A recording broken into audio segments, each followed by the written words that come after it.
like assessment in the Google form? Yes, Google form, ma'am. Okay, okay, sir. So All today, detail for the share for the WhatsApp group, ma'am. okay, so today you are planning for the Yes, assessment? yes. Ha, ma'am. Today is planning and All confirmation. right, sir. It's WhatsApp a group. yes from my side, sir. Okay. Okay, ma'am. All right. Yes. Yes, roll number 90. Yes, sir. Uh, Start. Yes, yes. Start कीजिए, sir. Nandan, ma'am.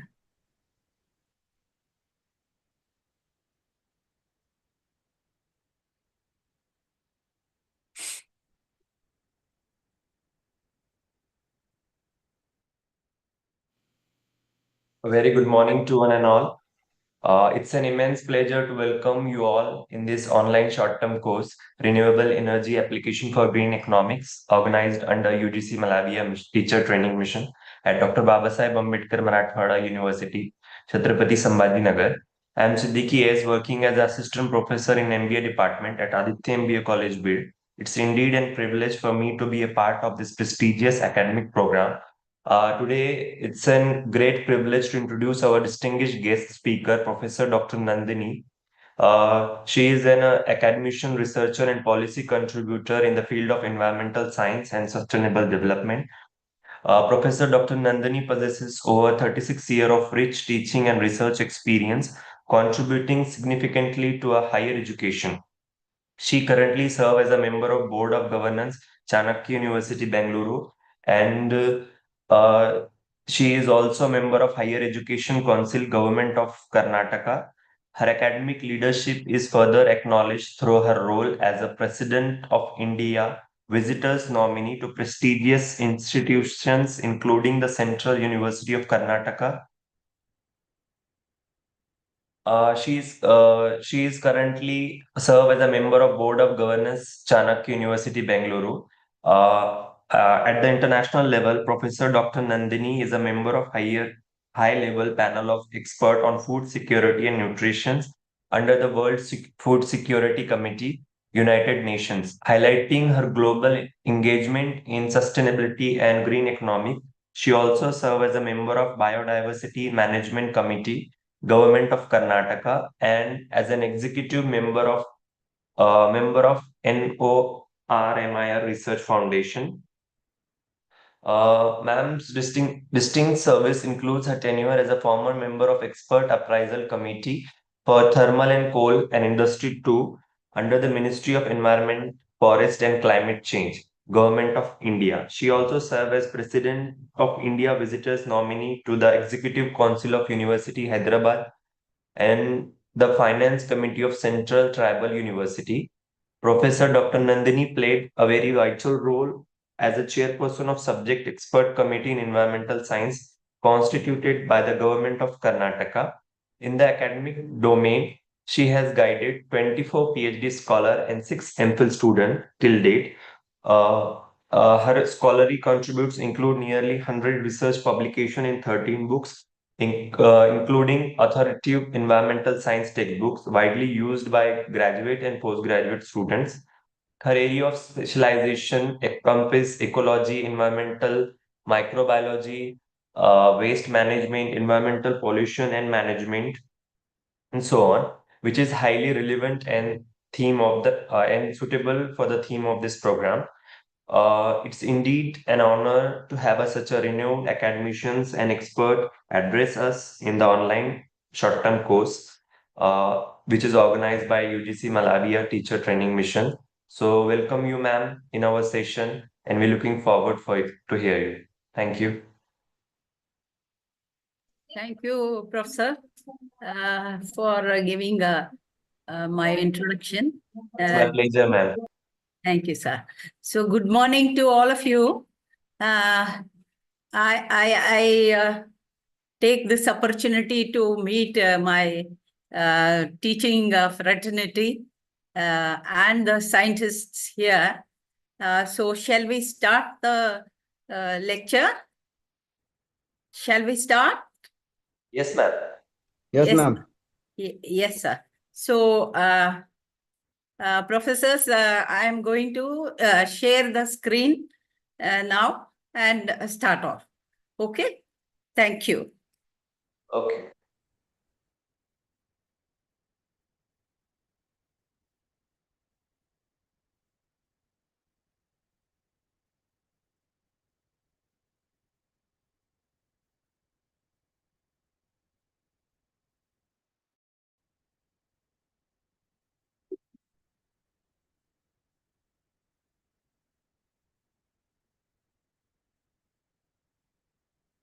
College madam बरोबर ते timing थांबत नाही तर झूम असते काम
Is it the screen is shared?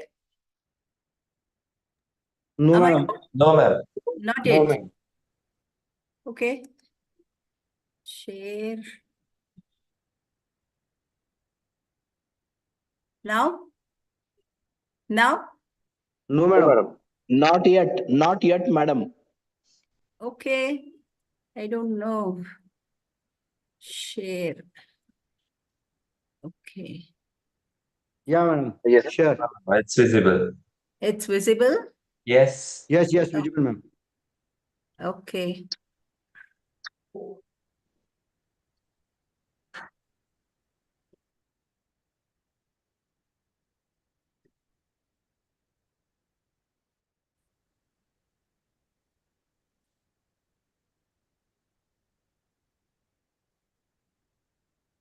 Is it opened first first slide? No. First slide? Yes, ma'am. Okay. Thank you. Yes, now it is open. First slide is seen, madam. Okay. I'll make it a slideshow. Let me write the title first, madam. Please wait. Yes. It's okay? Yes, ma'am. Yeah. So, प्रदर्शन बघू त्यांचं पूर्वी आता प्रदर्शन जेवायचं नाही का सांगा पण yeah. So, this course, am I audible? Yes, you are audible, ma'am. Yes, I can hear another 2-3 cross words. Okay, so yeah, so this course, what all of you are attending is a very, very important course because now it is already time that we need to conserve energy and stop using fossil fuel. So this is a very relevant course. So I have been doing a little bit of work on this renewable energy, which is from the waste, municipal solid waste. So waste to energy, somebody's cross talking. You should have to mute your mic. Yeah. So we are also going to achieve most of the sustainable goals by Participants should mute your mics.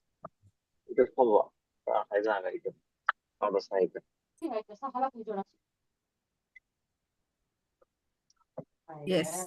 So alternate energy from a fossil fuel free nation. So we have to now start working on different alternate energy So is my voice is okay? Audible now? Yeah. Yes, yes, ma'am. Yes, Yes. yes. So this waste management is a big issue in, oh, I think somebody saw. Yeah. Okay. So Mute mic, please. waste to energy in India. Okay. So all of you know about MNRE, which is promoting all the options available for setting up projects for recovery of power in biogas, bio-CNG, and electricity. So energy can be generated from various sources like agriculture, industrial, and also the other renewable natures, such as the one which we are going to discuss now is the municipal solid waste.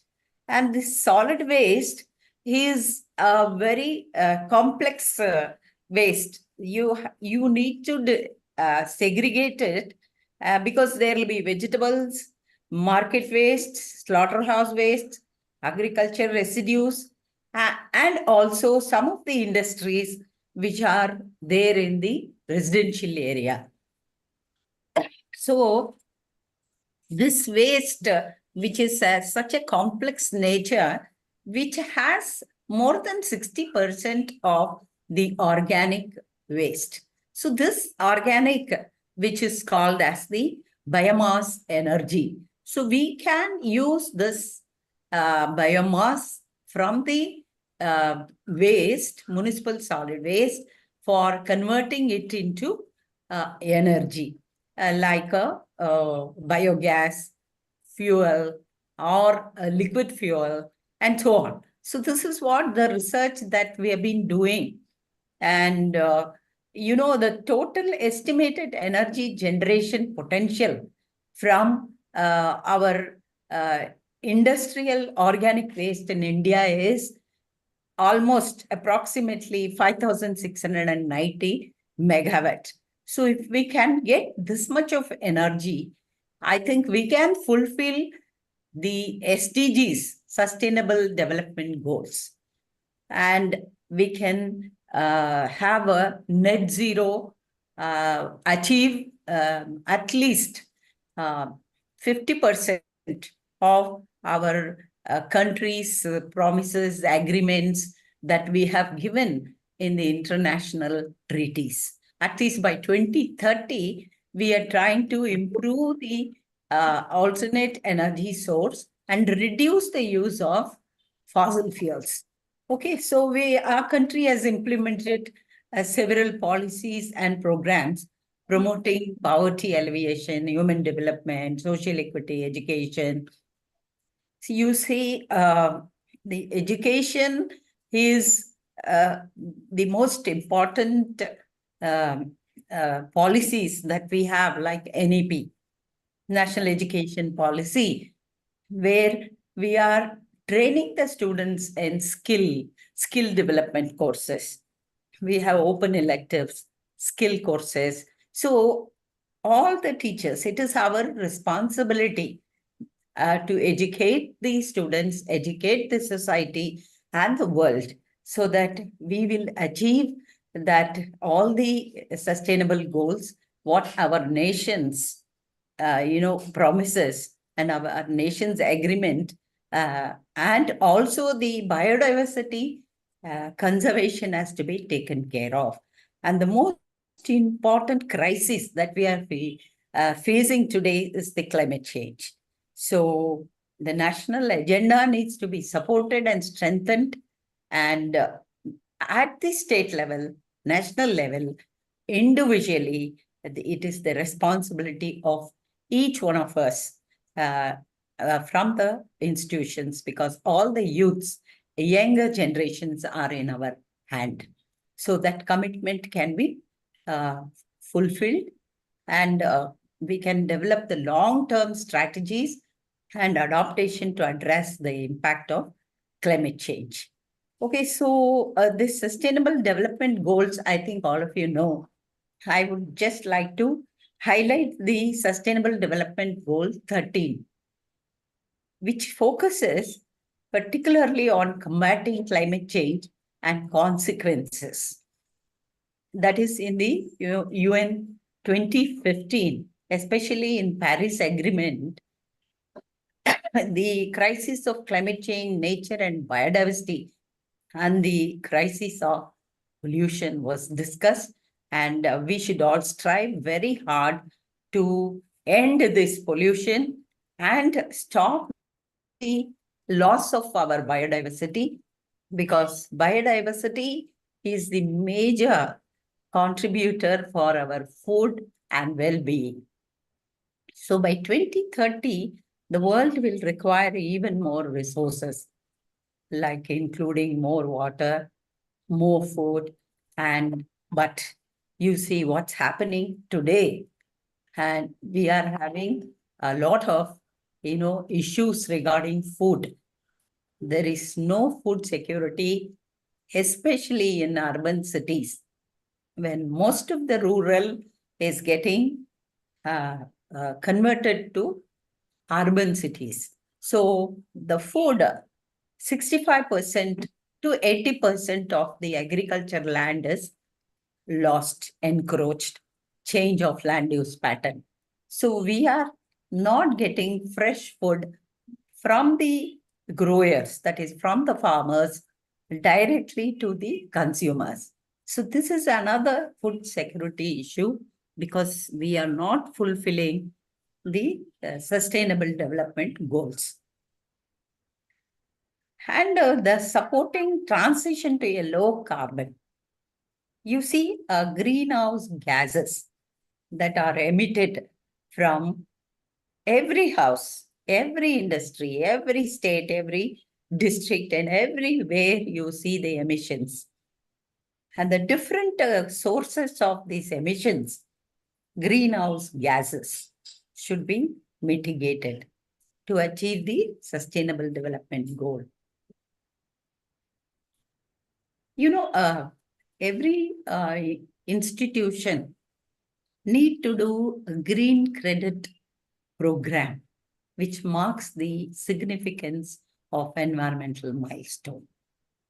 Green Credit Rules 2023 under EPA 1986, which emphasizes on planting of trees on the wastelands and degraded land.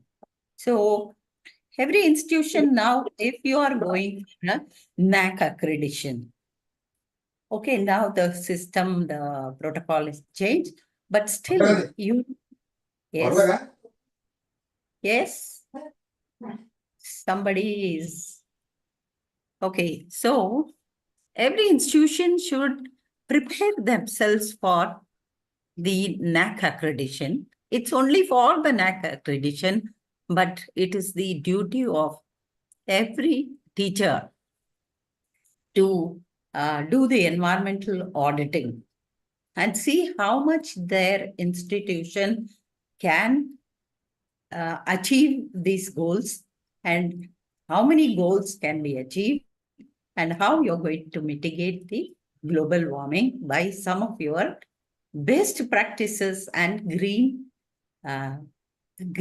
practices, green or best practices. Okay, so another sustainable development goal, which is very important, which we are going to discuss today, is SDG 12. So I think all of you know that a responsible consumption and production emphasizes sustainable waste management.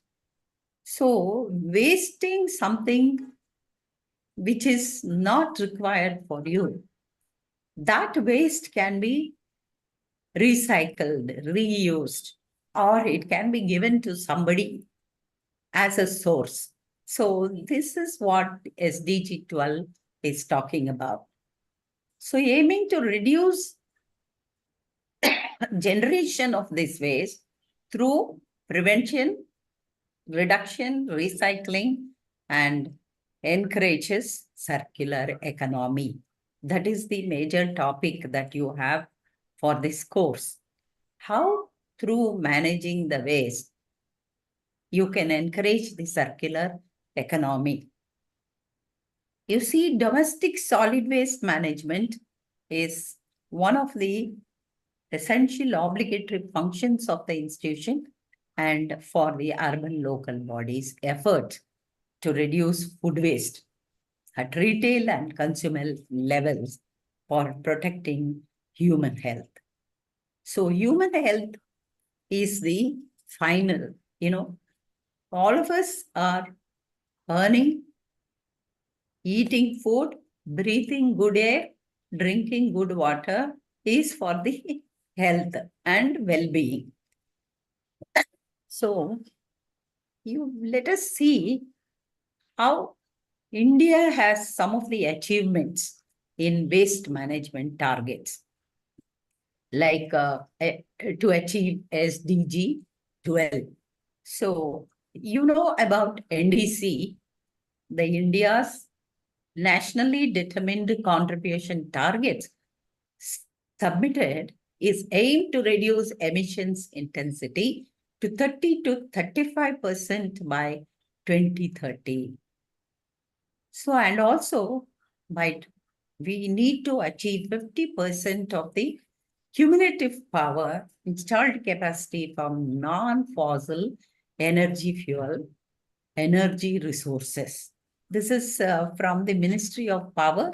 Government of India has striving very hard to promote program to achieve this NDC contribution targets.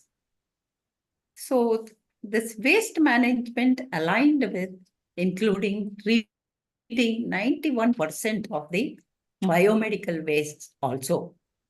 During 2022, it started.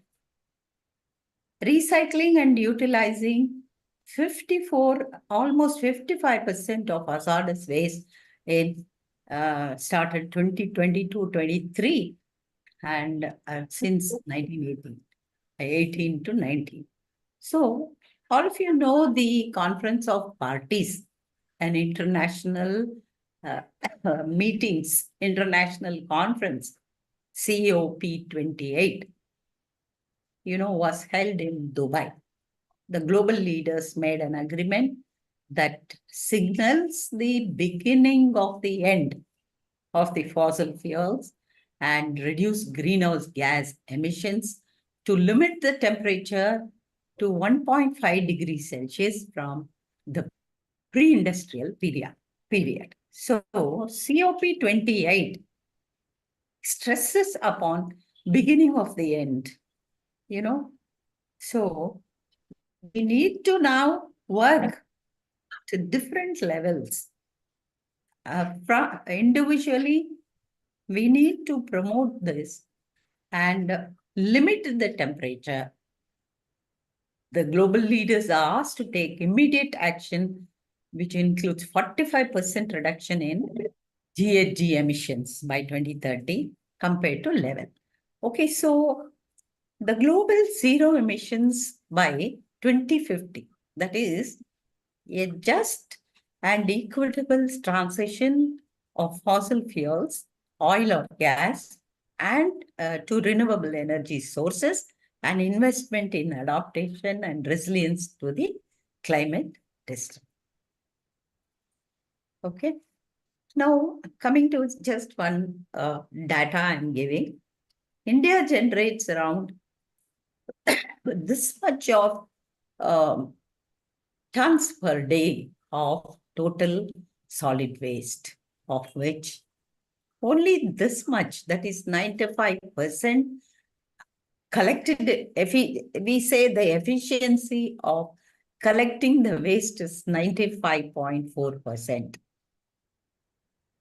But you see, only the 18%, that is the entire waste that is produced, is unaccounted. Most of the waste, nearly 31.7, is unaccounted. You know what we do in urban cities? It is so difficult because the population is so high.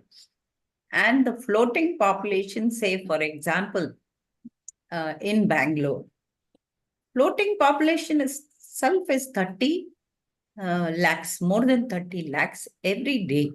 People come and go for business, education, meetings, and so on.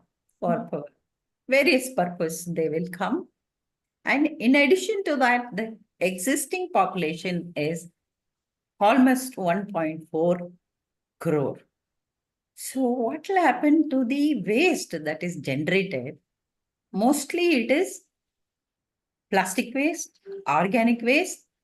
So this management of this waste has become a very big challenge in our cities, anywhere, all over the country. So for example, Karnataka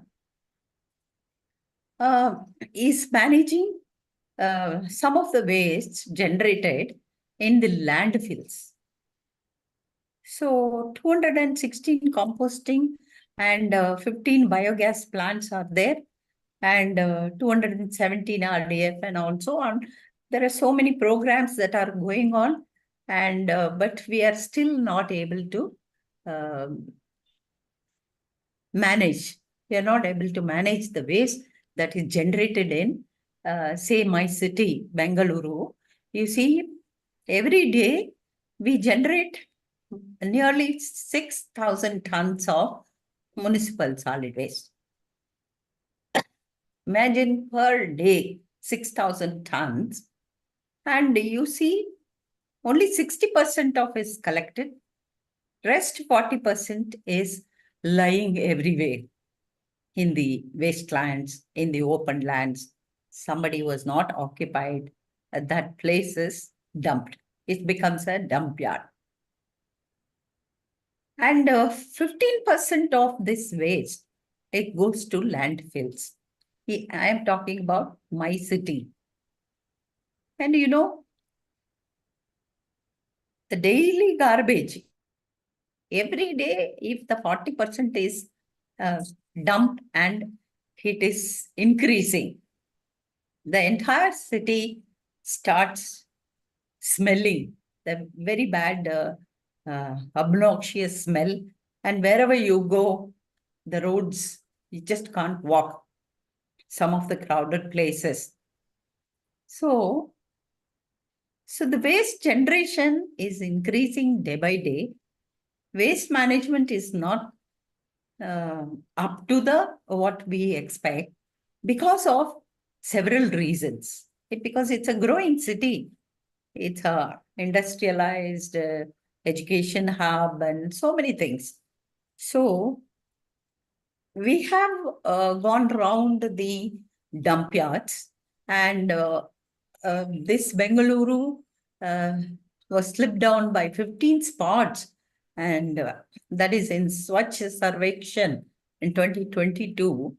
So we started in 1917 itself about the Swachh Sarvekshan, started talking about it, selected some area and trained people, but it is per capita generation of MSW.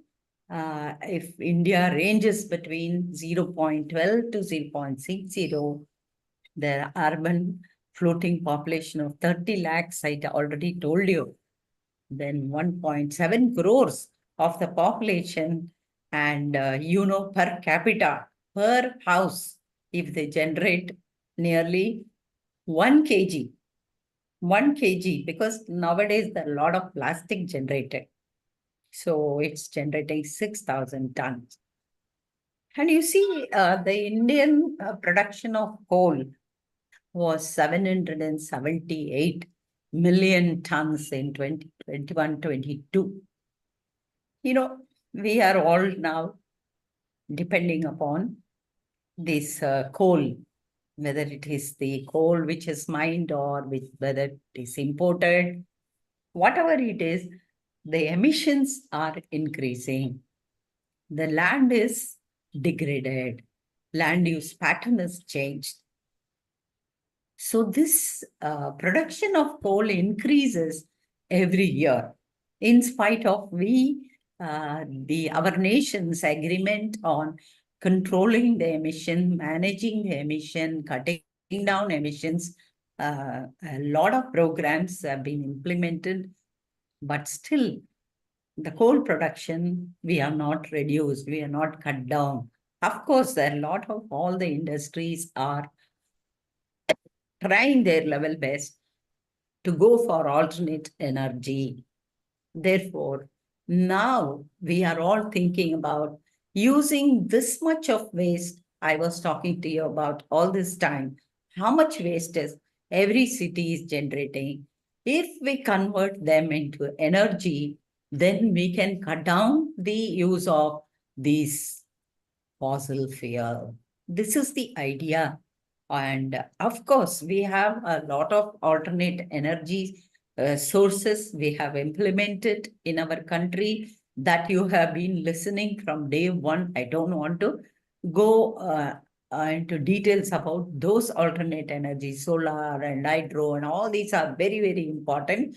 But I am talking about solid waste because it can be liquid waste also, because it is causing other health impacts. There are a lot of other environmental impacts because of the not segregated and accumulation of this waste. And the landfills, the lands are being used for filling it up. So therefore, the per capita population is increased and there is no space for people to breathe, no space. Water crisis. In Bangalore, we have a lot of water crisis.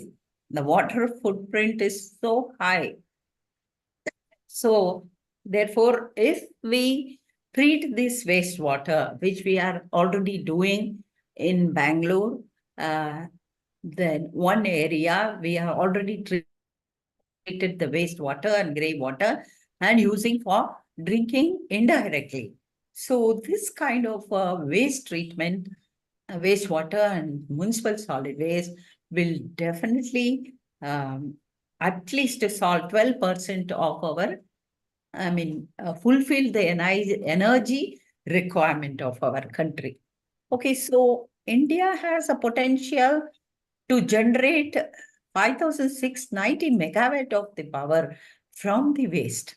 So this much of power if we get, so I think most of the professors and the scientists who are here, I think we need to do a lot more in this field and use this, reuse this municipal solid waste and connect the thermal plants directly to the dump yards. So that's what is our country doing now.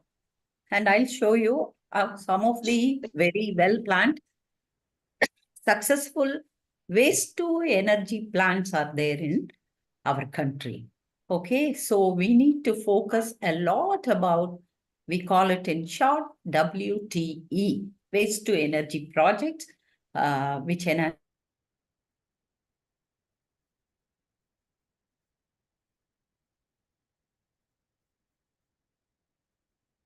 dependency on landfills. So the untapped waste resources, reducing greenhouse gases and which is alleviating the health risks, combating climate change, and waste to energy also aligns with sustainable development goals and promotes a circular economy.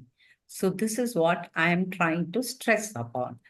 So all of you are able to listen to me, right? My voice is audible? My voice is audible? Okay. Yes, ma'am. Just I'm cross-checking in between because sometimes internet issues will be there. Okay. So what I'm trying to tell is the non-fossil fuels are on the rise for a greener India. So we are all striving now as teachers, as scientists, as professors. We are trying to be a greener India. That is why all our accreditation programs in the colleges and schools and institutions, we have green initiatives. And I am sure that all the teachers who are here, all the professors are into doing at least 1 or 2 green initiatives for their institution. So these green initiatives, we in case you have some kind of a doubts like how to start the program, how to convert the waste to energy, and then use that energy for the lighting purpose, uh, cooking for the canteens, or for any other purpose. You can always discuss with us. The organization, the organizers are there, they have our contacts. We can always discuss one-to-one and then implement these things at your level, each one of us, in a small way. And then you can do the green auditing, energy auditing in your institution and show that you are fulfilling the sustainable goals and you are par with the millennium goals. You are on par with the national goals. You are par with your state goals because the national goals and your state goals are in par with the millennium goals 2015. So we are, as a professors, teachers, this is our idea and make our institution achieve these sustainable goals. So one among that is collect your waste, recycle, reuse, and convert it into energy and reduce the fossil fuel use. Fossil fuel and the land use pattern can be improved. So you see this one small statistic how the non-fossil fuel power generation gigawatts is increasing. So it is all because of the professors who are giving some kind of knowledge to the students, your students, so that when they go for a job or in the administration, they can implement these things with their power. So this is the idea that a teacher should be knowing about having a green initiative in your institution. So you see here, the whole total energy generated is 19,540 PJ joules. Okay, so here 77% from the coal and the electricity used, that is hydro, nuclear, and other is 8%, and natural gas, crude oil, and lignite 2%, and so on. This is only one statistic. So the coal is dominating in the energy mix. Okay, so while renewable energy, solar, wind, hydro, is growing significantly, exceeding 50% of the electricity demand on some days, with the total non-fossil capacity hitting 50%. And total energy production in the was clearly stated, but coal remained primary and offsetting renewable capacity in addition to oil, natural gas, renewables, and nuclear. Now we are talking about the biomass energy. Today is about the biomass energy.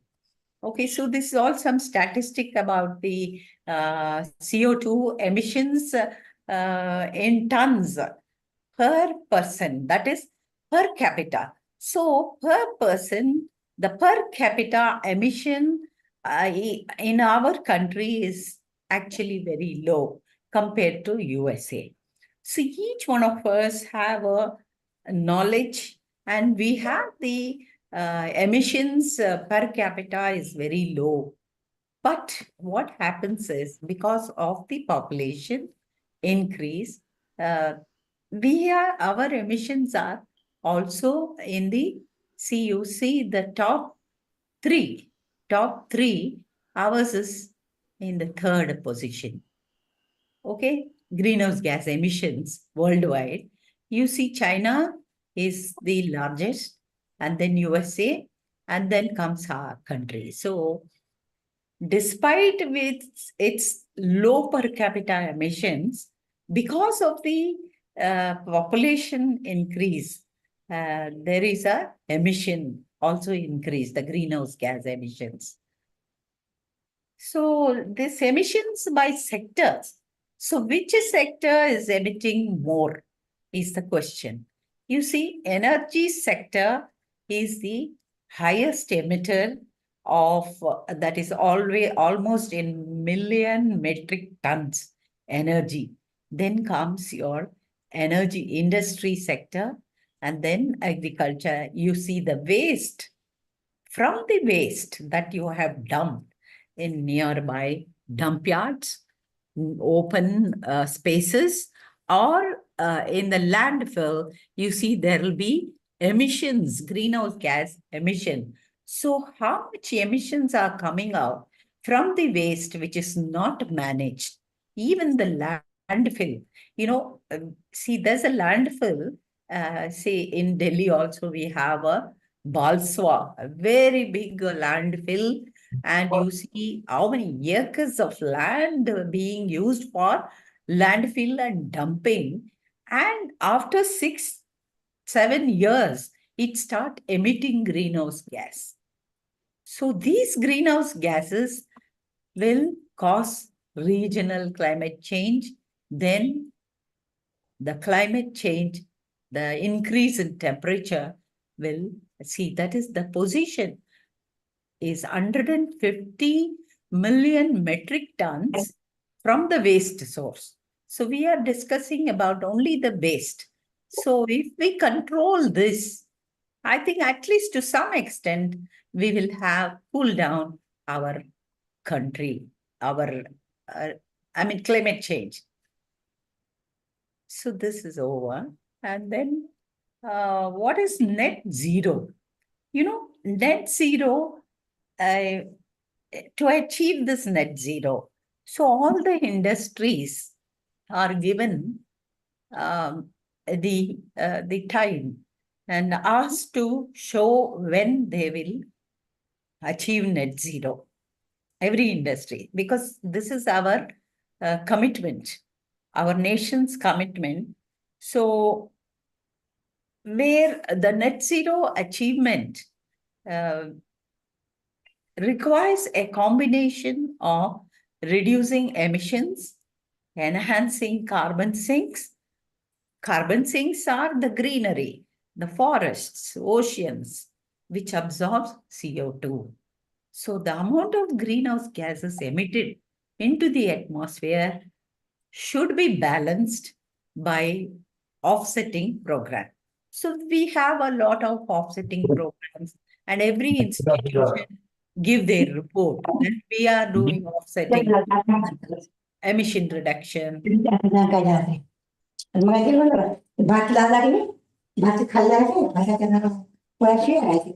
Somebody's talking. Somebody's talking. I think the admin can mute someone who is talking. Okay. Okay. So next, yeah, policy regulations are there. Now coming to this declaration by the International Solid Waste Association, a better waste and resource management, which is for climate change mitigation. So the partners of this ISWS, which calls for action in COP20, Conference of Party 29 at Baku, which declared the NDC, Nationally Determined Contribution. The finance over 2 billion in international grants and billion investments mobilized over the past 3 years to address pollutants, policies, and science.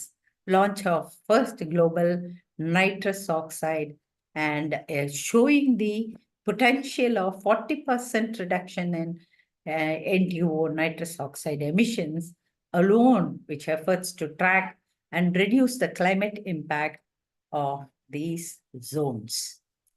Now, coming to the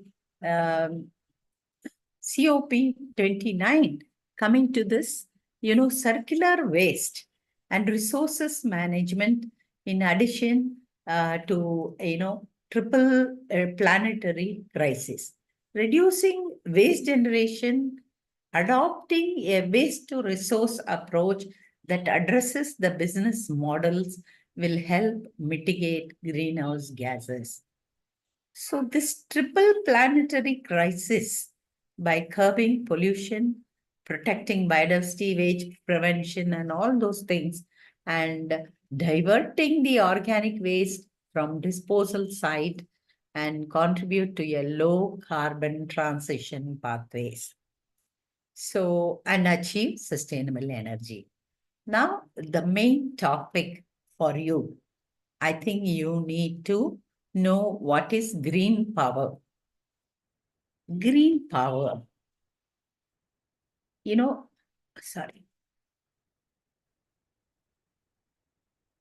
Green power is a renewable energy, refers energy sources that are naturally replenished, solar, wind, and hydro. While green energy is a product term encompassing renewable sources and technologies that will cause impact, environmental impacts, and promote sustainability. You see, renewable energy is different from green power. Green power is the one that I am talking to you is waste management.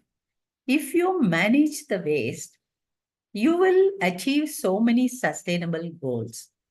Your health, your emissions, and reduce the odor. Odor is controlled. Because wherever there is dumping, there is smell. Smell is because of the hydrogen peroxide being emitted from that dumping place. Even at home, if you keep your waste basket for more than 2 days without segregating and without disposing, it will give you a very bad odor. The entire house will start smelling, and finally it will have an impact on the health. Same way, your cities also will have the impacts. So the green power is the one where it will take care of all other impacts. At the same time, it will also give the energy, an alternate energy. And it's also a sort of renewable. So waste to energy, and it's a strategy for decarbonization. So all of us now talking about by 2030, how much decarbonization has to be done. And by 2050 and 2070, achieve net zero. So every industry has to give their program, their roadmap that they will achieve carbon neutrality. When they will achieve the carbon neutrality, that means while they are emitting greenhouse gases, every industry is producing something. While their production is on, there are emissions. So they have to, whatever is being emitted into the atmosphere, they have to offset it. So till their offsetting reaches neutrality. So if they emit 1 ton of carbon dioxide, they have to sink 1 ton of the carbon dioxide. That is carbon neutrality. The net zero is where our country has to show that we will achieve net zero by 2070 or 2050 now. So we have to rush now by 2030, by at least 50%. We have to decarbonize. So this is one of the method which I am talking to you, is manage the waste to energy by aligning with the sustainable development goals and promotes a circular economy. So goal 7 of the SDG is very important. I already told you these points. I don't want to repeat. And so the first lecture organizers, the first lecture is 10 to 11:30, right? Am I audible? Yes, ma'am. Yes. So I have another half an hour for the first session. So I'll continue. Okay. So coming to this status of municipal solid waste. You know, globally, solid waste generated, already I told you, 2.1 billion tons per year, and it's projected to increase 56% to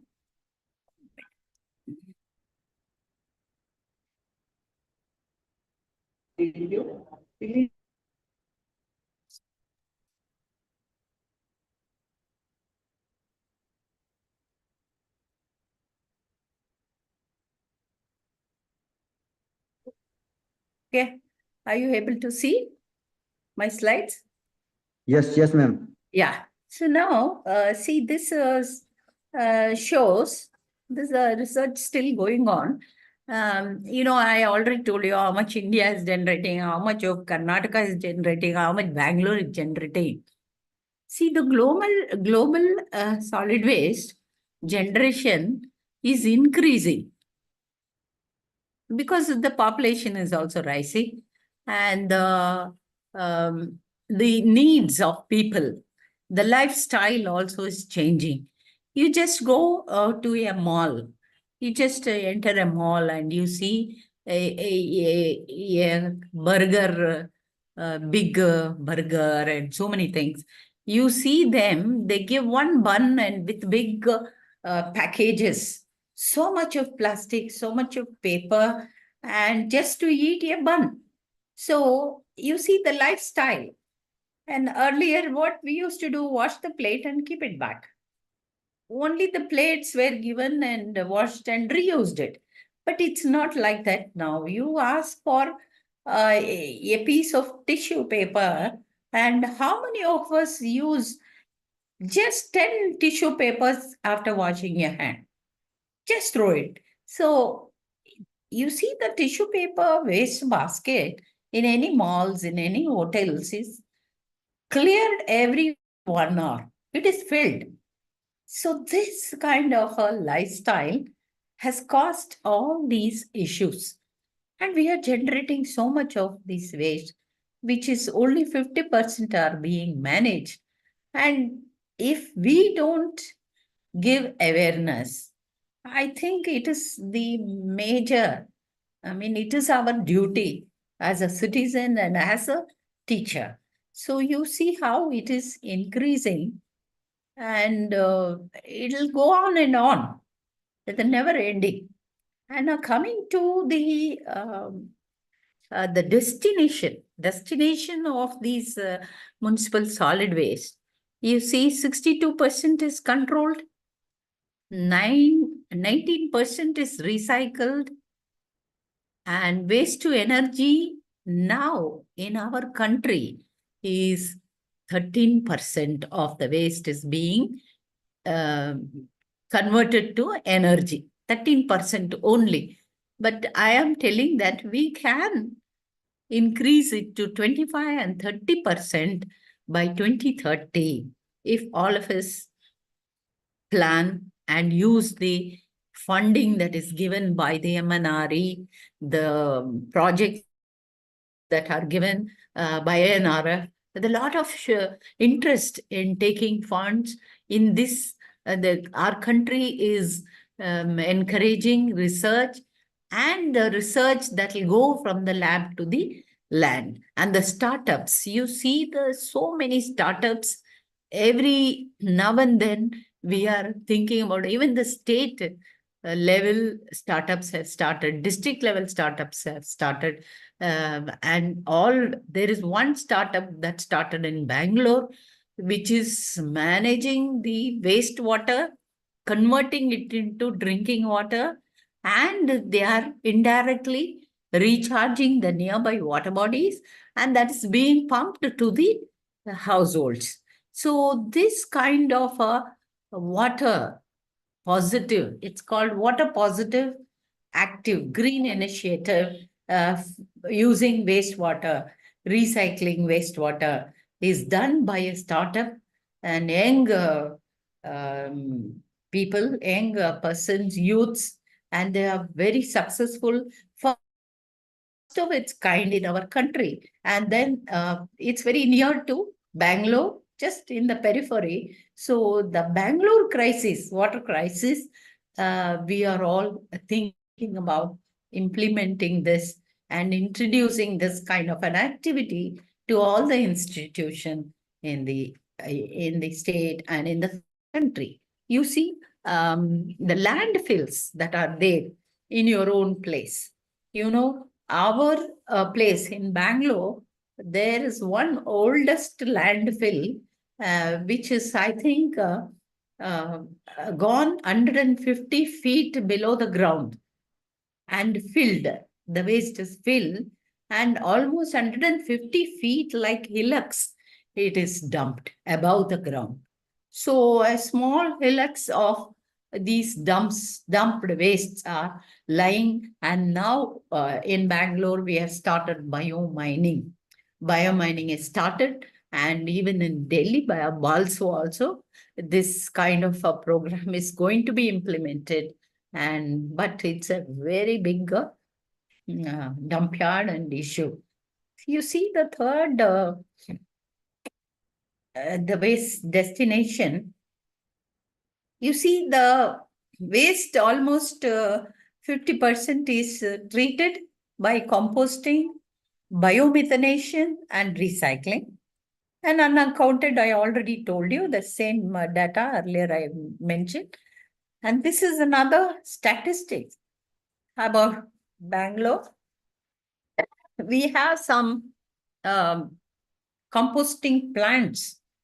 We identified some of these, almost there are 12 composting plants, and the capacity is 500 and so on, 2,300 totally tons per day is being converted to compost.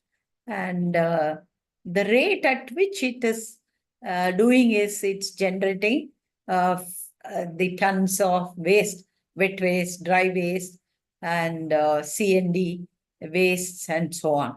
You see, in one of, Bangalore was once called as the city of lakes, okay, with more than 2 lakh lakes. And today you see we have reduced the number of lakes encroached. It's become nearly 100 and 180 lakes only from 2000. So all these water bodies are encroached. We have buildings come up, infrastructure, and rebuilding the old buildings are demolished. That C&D, that is the building debris, are being dumped in water bodies. So what happens to the water bodies? Gets soaked. I mean, gets completely, covered by these mud and cement and bricks, and the groundwater recharging is not happening. So the groundwater levels in cities like Bangalore has depletion of the groundwater level, because the surface land use pattern has changed. There are 2 rivers, major rivers in Bangalore, which has gone into the aquifer. Both the rivers, especially the Arkavati and Rishabhavati. Rishabhavati has become a poisonous waste water. Once she was the most, like a goddess, pure water. And today it is running with carrying all the filth of the Bangalore. 1,200, nearly 1,200 MLD of the wastewater is running in this Rishabhavati river. She's originating in Rishabha, and she used to wash the feet of Hanuman in the Hanuman Gali Hanumanta temple. And today she's running with and there are a lot of funds being released for treating it. But there are programs, there are technology. Then we also have a lot of green, clean technology to treat wastewater, which we have used during Kumbh Mela. So during Kumbh Mela, we have used this solution, green, clean, advanced oxidation technology to clean the more than 250,000 toilets, nearly 30,000 toilets, and 5 crore people per day. And so there are green technologies, indigenous technology that we have, Atmanirbhar. We do have, but we should implement tech projects, small projects, big projects, and implement it from the lab to the land.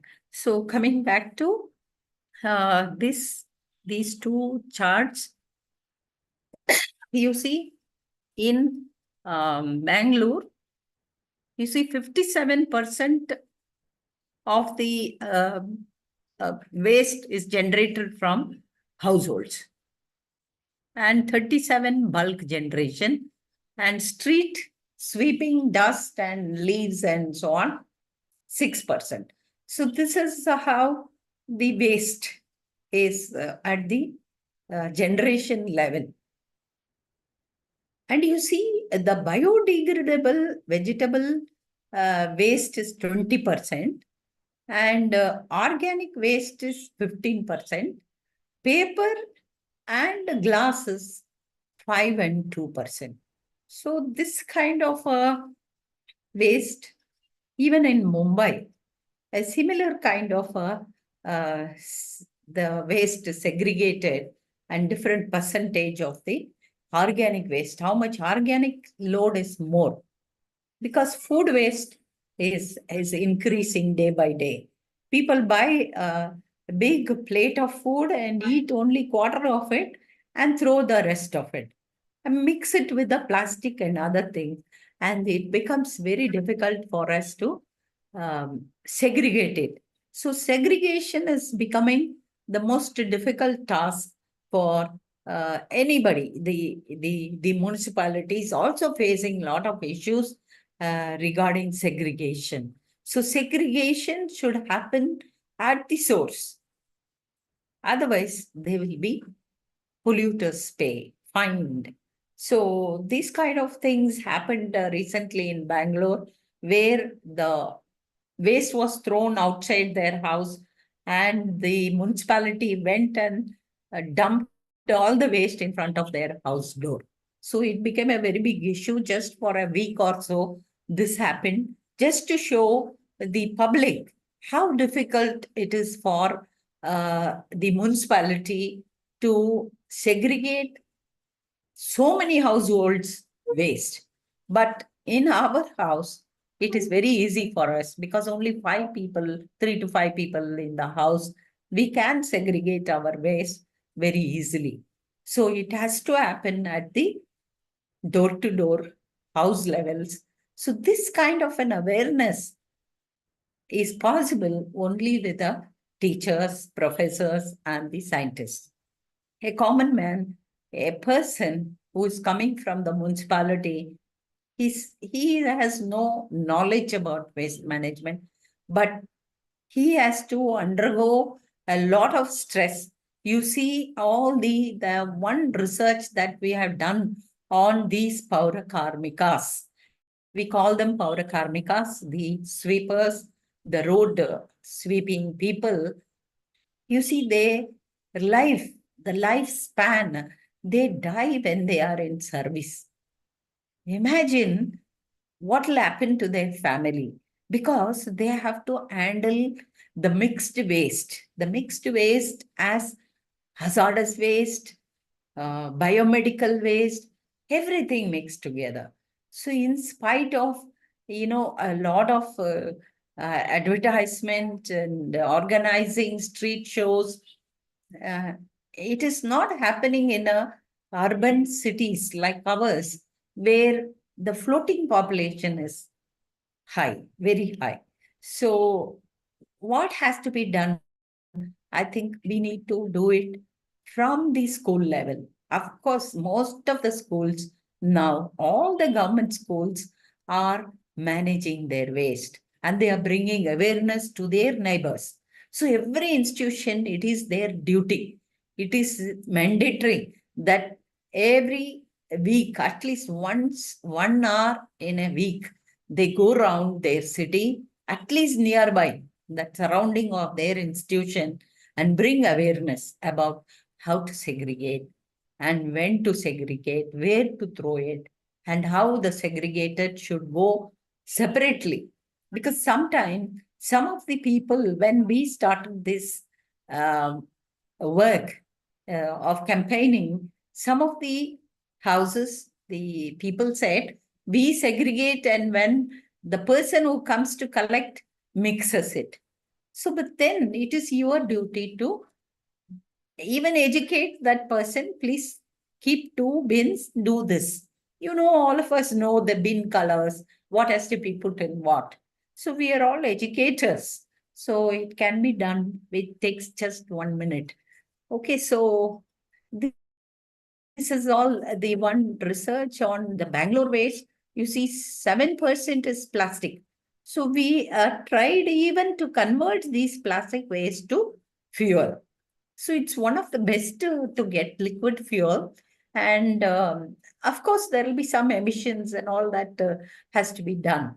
So cardboards, 2%.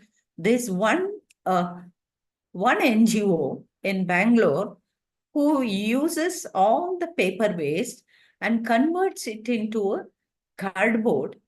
And that cardboard, she is very young. She started her job. Niveda, her name is Niveda. She converts the paper waste into the building material.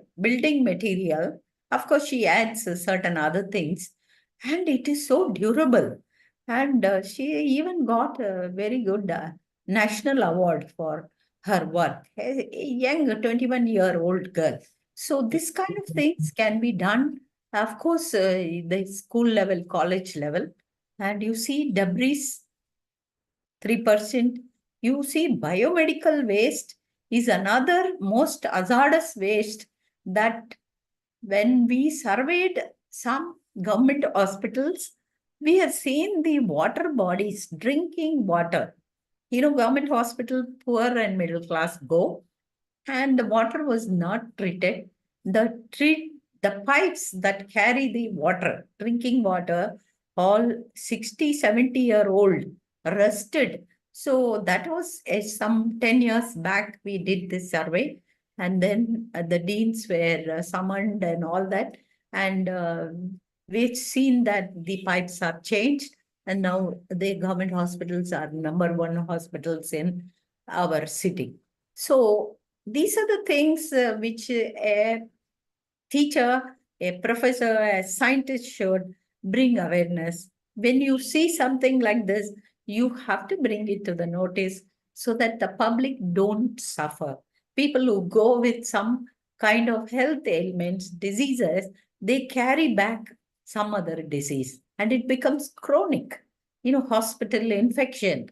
So these things has to be brought to the knowledge of the authorities of that hospitals. There are a lot of things that we need to do about biomedical waste. And so that is, and the textile waste is another, 2% are textile waste. So this is about the Bangalore and the status of energy now. At, COP, Conference of Parties 26, which happened in Glasgow, introduced the Panchamrit. Our Panchamrit, our country's promises, goals, 5 key targets for India's climate action. I think all of you know about these Panchamrit, India's climate action. These are the 5 things that we are promised. These are our goals. And you see, 50% of the energy requirement should be from renewable source by 2030. This is the promise that we have made, the agreement. So it is one of our duty to support the nation and its agreement. And the second one is create 500 gigawatt of non-fossil fuel energy capacity by 2030. And our footprint, if each one of us footprint should be reduced.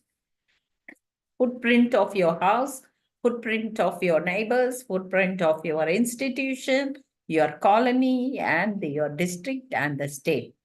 And we need to cut carbon intensity of the economy by less than 45% by 2030.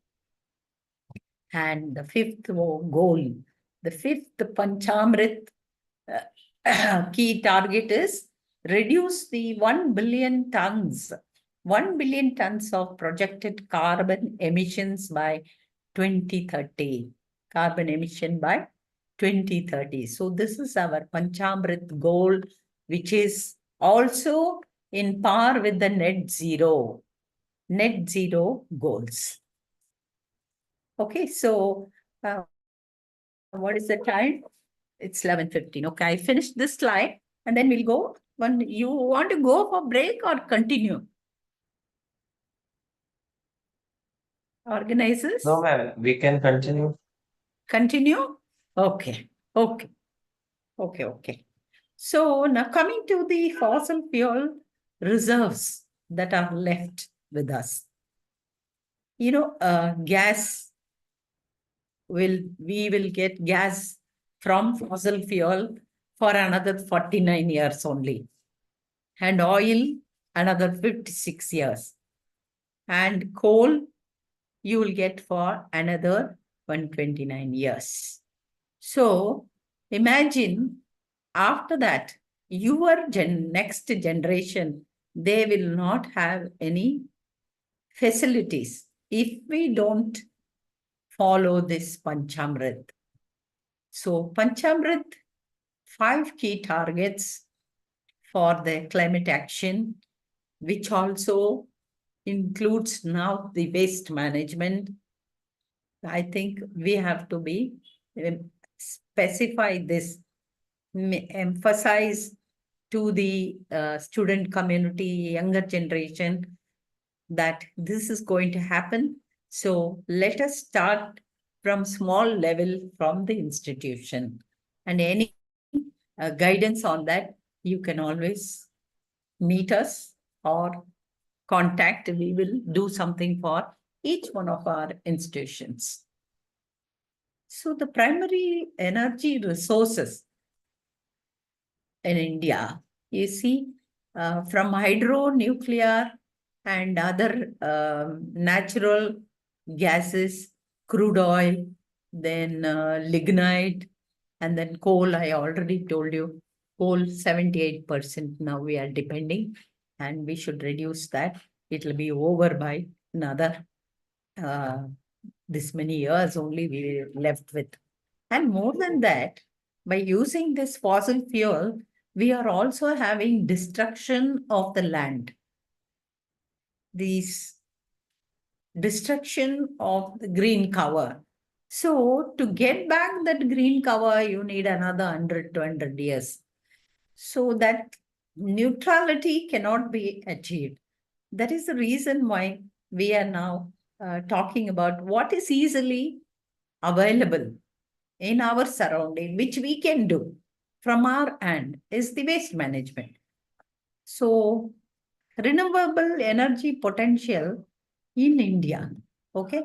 So, the potential is, you see, small hydropower 1%, biomass power is only 1%, and cogeneration from bagases is 1%. So we have used this bagases. Bagase can be used for generating energy one side. Lot of sugar industries, their waste, we call it agriculture waste. So agriculture waste can be recycled, reused.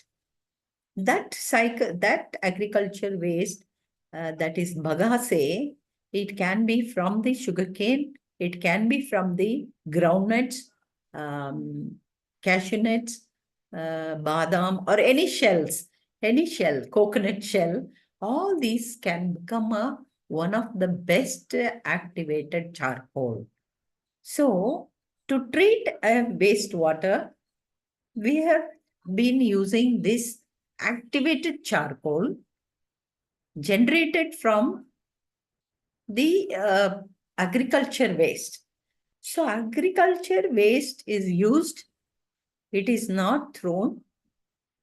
It is also used for generating energy, one side. Another side, it can be converted to activated charcoal and treat the wastewater. So this activated charcoal will treat the wastewater almost 95%. It will filter bacteria, fungi, biological filtration, and it will also filter heavy metals and the toxics that are there in the wastewater. So because the water demand of any city, water demand is increasing day by day. The availability is reducing.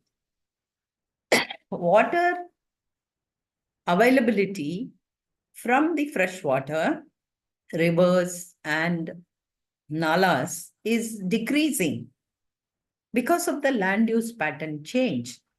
At the same time, our demand for water is increasing. So how to balance these two? To balance these, we have to treat the wastewater that is generated, say for example in Bangalore, 1200 MLD per day. So if I convert that into drinking water, the water demand, water shortage, 500 MLD of water shortage every day in our city. Not only our city, most of the cities. Demand, shortage, availability. So we can balance this and give, as per the Constitution of India, it is our right to drink clean water, to breathe in clean air. But both are becoming now a issue, shortage. We are having shortage of drinking water, shortage of clean air for breathing. Oxygen is depleting. And all of you have experienced the shortage of oxygen cylinders during COVID-19. How many people we lost, our friends, our family, and our doctors. So therefore, keeping the air quality clean and preventing the emissions from different sources, waste emission or any industry, is most important. So we have also developed a membrane filter which purifies the air from biological purity. So during Corona time, we have developed this membrane which can purify the air and give you complete requirement for oxygen. So you breathe in 11 per minute, how much of air goes in? 11,000 liters per day. There's so much air you breathe in. And if there are dust particles, bacterial, fungal, and other disease causing, then your lungs are affected. Most of the people in Bangalore are having lung issues, the coughing, because of the air quality. Recently also, you have been facing these issues in most of the cities, particularly in Delhi. The air quality index reached 600, 650. So how to manage all this? So if you manage the waste, that is one of the source of dust and bacterial emission into the air.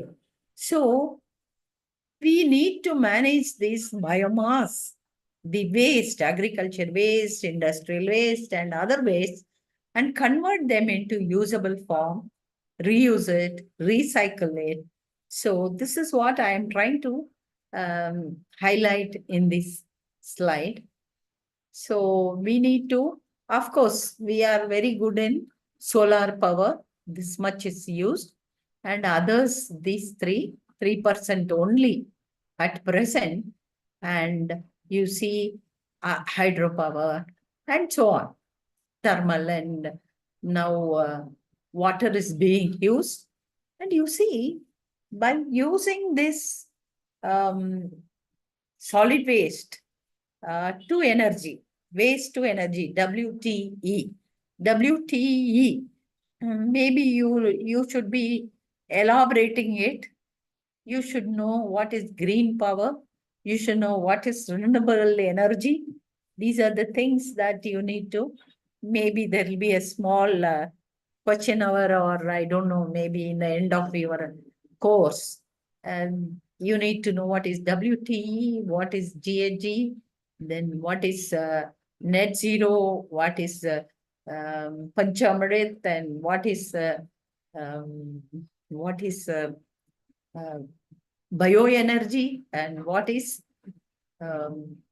renewable energy, what is alternate energy. So these are the things that we need to know, and how these, by controlling the greenhouse gas emissions, offsetting programs, the green activities by your institution, the best practices by your institution, you can achieve these sustainable goals. What are these sustainable goals? So you can achieve number three sustainable goal, good health and well-being.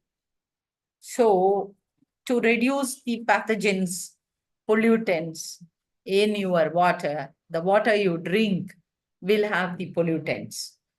The air that you're breathing will have the pollution, biological pollution, particulate matter, size of particulate matter 10, particulate matter 2.5 micrometer, and particulate matter size dust particle of 1. So if the dust particles are inhaled, if you breathe in, it will go to the lungs.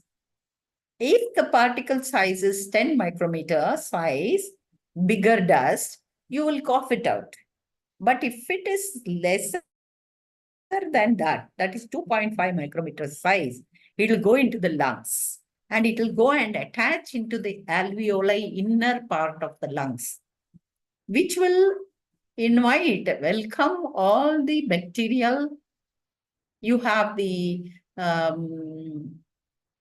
cochal infection, black lung pathogens, and so many died during corona black lung disease. So that fungal will start growing. If any botany, microbiology teachers are here, they will understand how by inhaling contaminated air, breathing in so much of air will affect your lungs.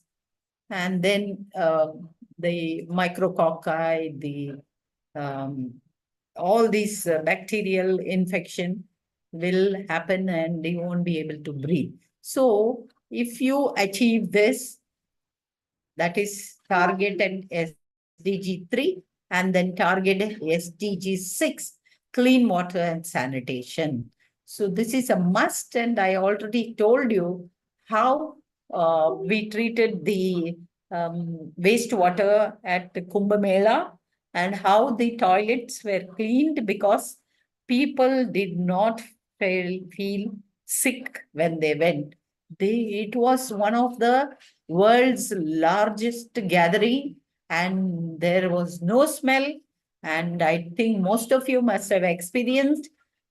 So keeping the environment clean, the breathable air clean, the drinking water clean, that is clean water and sanitation. So if you can teach your students how this can be achieved in your institution, you will achieve the SDG 6, safe disposal prevents waterborne disease and gives a nice feeling of happy, and there is no depression for students.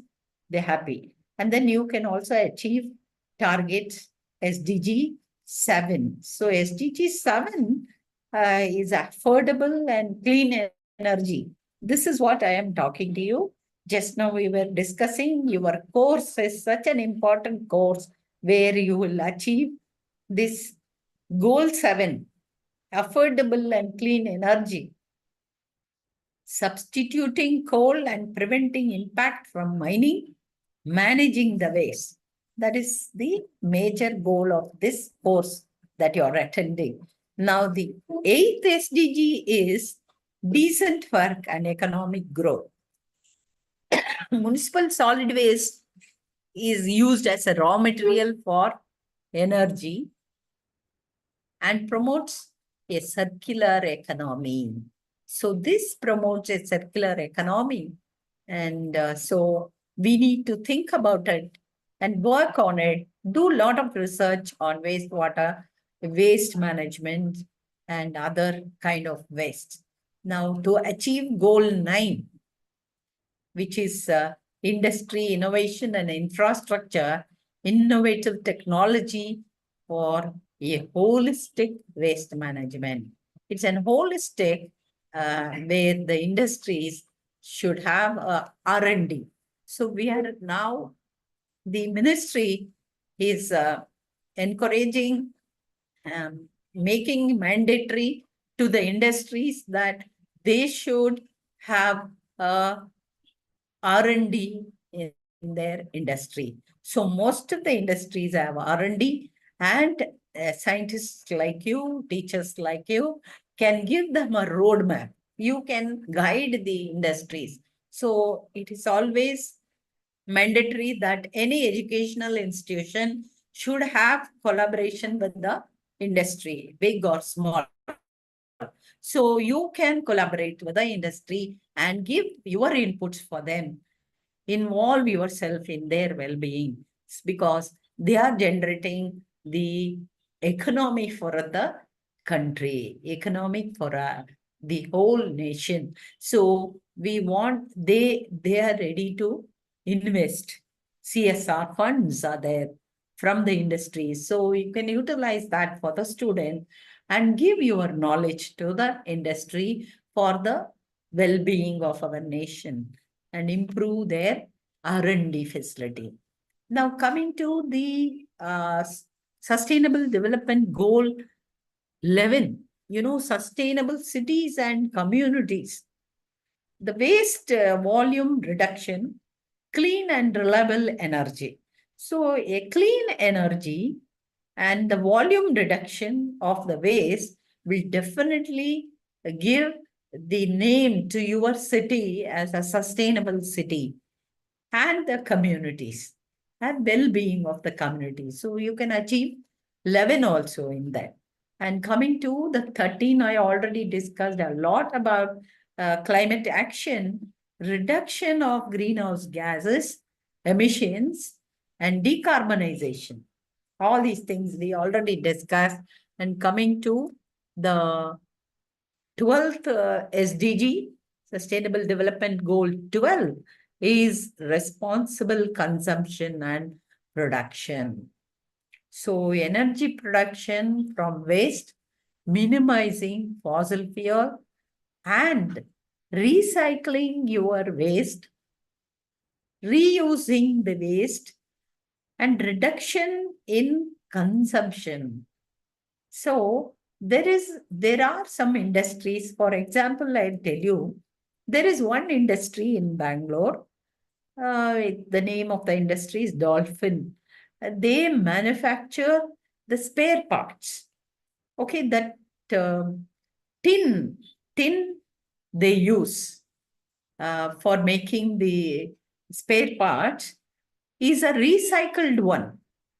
So their raw material is having a green impact. So they are using the waste of the tins, the metal, waste metal, process it and use it like a new raw material. So this will reduce the mining effect. So instead of mining ज्यांनी for join नाही केली ना आज meeting 44 जण आहे 54 झाले परीक्षेत लगेच 54 झाले आज. नाही झाले 44 आहे somebody is talking. अर्ध्यांना काढलं 82 जण होते मॅडम 82 मधून 54 राहिले Somebody is talking, cross talk. Okay, so this 12 is the responsible consumption production. The raw material that is being used by the industry is a recycled raw material. There is no mining. So you can prevent the mining and change in land use pattern and so on. There are so many advantages of having a green card, green credit. Green credit is to show that your industry is green. You are using a recycled raw material. So this is what is happening in most of the industries. They are recycling the raw material, reducing the raw material, and they are preventing the production and preventing the mining. So coming to the last SDG that you need to use is life on land. The 15 you can achieve. SDG 15, prevent waste going to landfills, restore ecosystem, increase carbon sinking. So landfills are now being biomined. Okay, so this is about achieving SDG. So what is the novelty of this? If you are converting waste to energy, it increases energy densification by 1.8 times, increases carbon content up to 70%. It increases calorific value up to 6,900 kilocalories per kg, equivalent to grade 2 coal, comparatively odorless. Unlike composting, gas released is rich in CO2. So this is how you see the novelty of this kind of activity and how the hydrochar can be applied in various fields after burning the agricultural waste. And this is the process that we have been doing. And I don't want to go into detail about this. Maybe sometime only concentrate on how to convert the waste to energy. Maybe another lecture if somebody is interested to have for their institution. Okay. So now cost of the energy from waste. So waste to energy plant costs vary hugely by technology, size, location, ranging from few $1 million for small biogas plant setups, say 50 lakhs rupee. So say for example, in Bangalore University, we estimated that our requirement for energy, electricity was 1 megawatt, and the waste that was generated was 2.5 tons per day. That is from the forest, litter, leaf, food waste from 12 hostels and the canteens and every departments, some 65 departments, all that put together, we could have generated 5 megawatt of the energy. Okay, so which will most sufficient for be using in hostels and the admin block and departments. So it can be used, which will cost almost some 1 crore or so, but your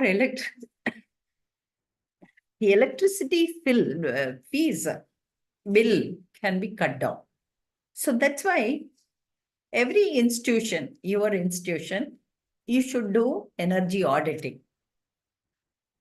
You should do the energy auditing and see how much of electricity bill every month and how you can reduce it by this energy from the waste. So this is what you have to learn from this course. Go back and do it in action.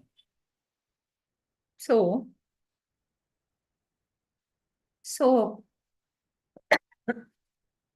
key cost drives includes technology, incineration, gasification. These are the technology which you can follow, anyone. Waste processing capacity, you need a small place for processing it. And the energy output will be in megawatt.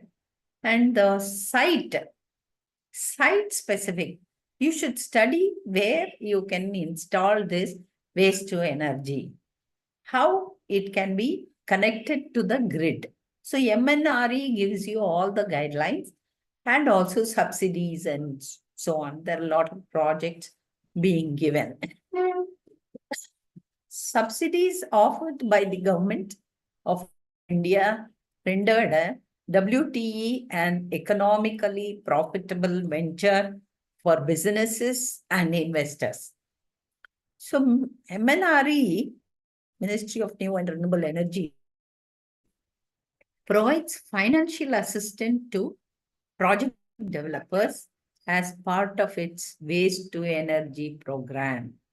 So you can think of applying for such projects and enhance the quality of life in your institution and surrounding and at home also.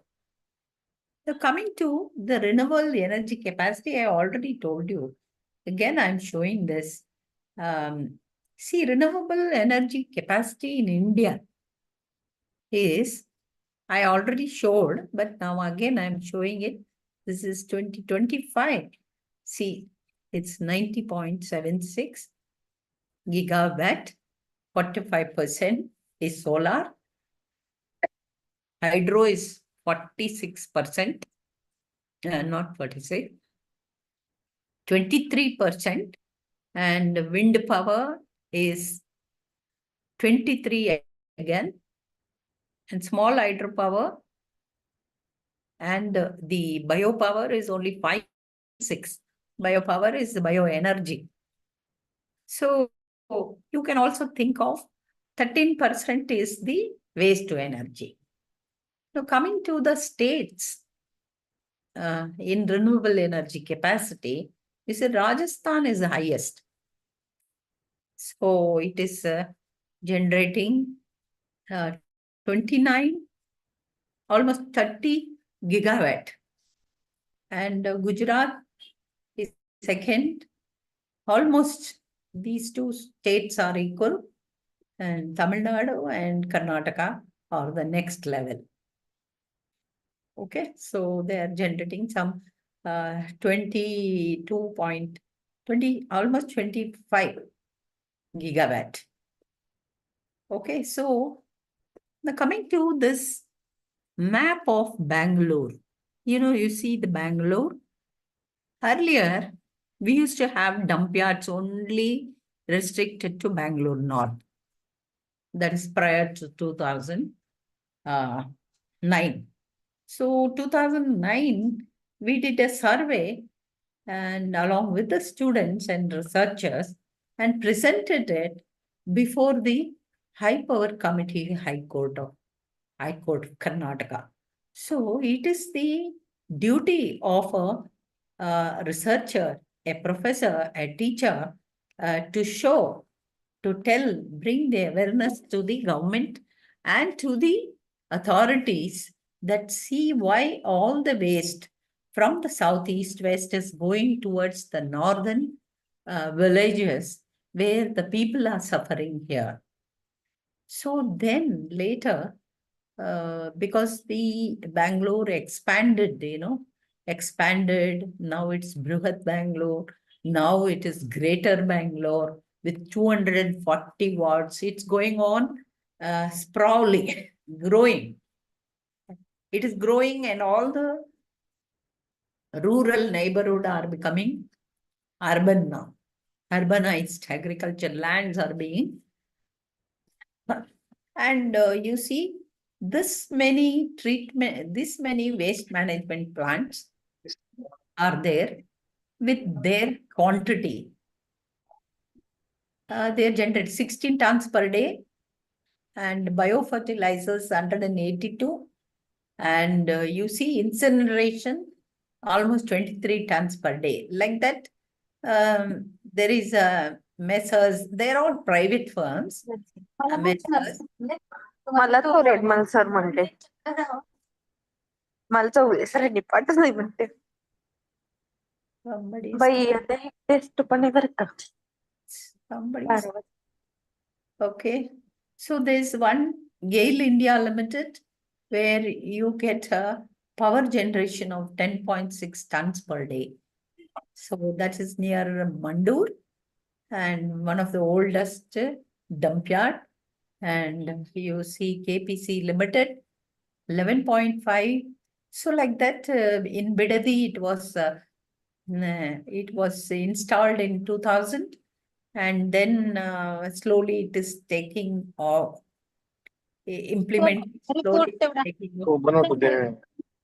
And then comes the other places where 14 megawatt is being generated, 2 megawatt, and so on. So this is how I think as a researcher, you can go around your city and make a field study and give a report and tell where it is all accumulated, what's happening, how much energy can be calculated from this.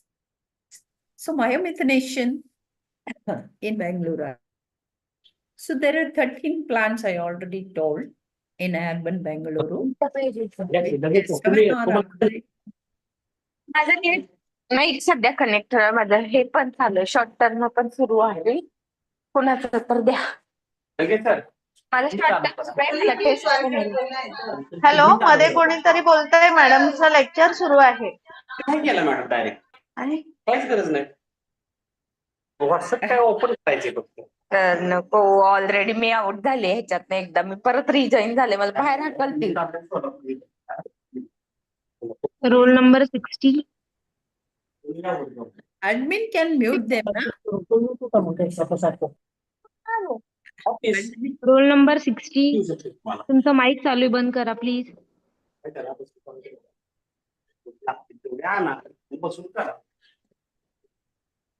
Okay.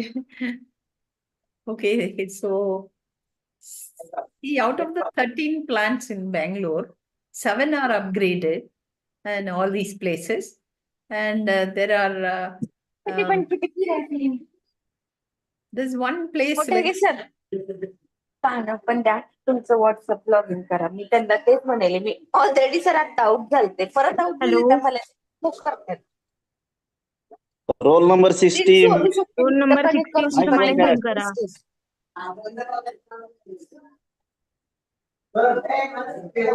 इथं Chougule sir काय म्हणले माहिती का इथं Java role number 60 mic बंद करा please तुमच्या आहे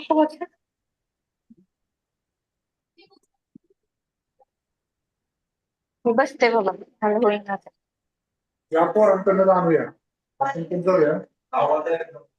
Admin, you can mute them. Admin, I think you can mute them. Okay? Sir, break please. तर नंबर सांगा मला. ओ असं नको होते ओरडतील तर तुमचं सांगा. सर नाहीये तिथं present.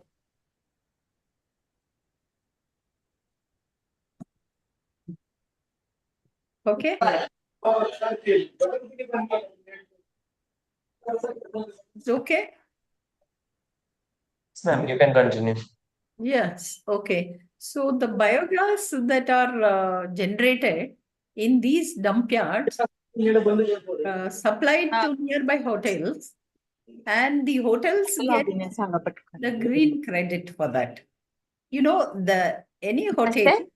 which takes this biogas from the waste, बरं तुमचा नंबर सांगा. नको. मी रिस्क घेऊ शकत नाही. माझी टेस्ट आहे सर आता.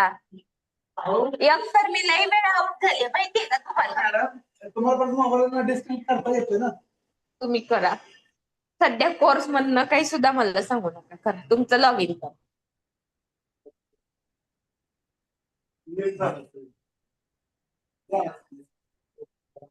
हे बघा. सुद्धा एक मिनिट. हा. 60, please mute sir your mic. Call उचलला number कॉल पूर्ण 68. द्या.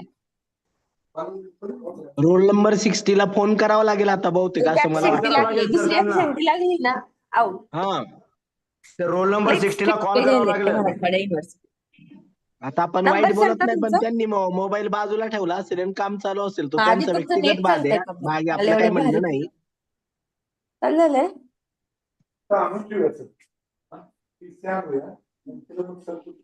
त्यांना कॉल केल्याशिवाय नाही समजणार.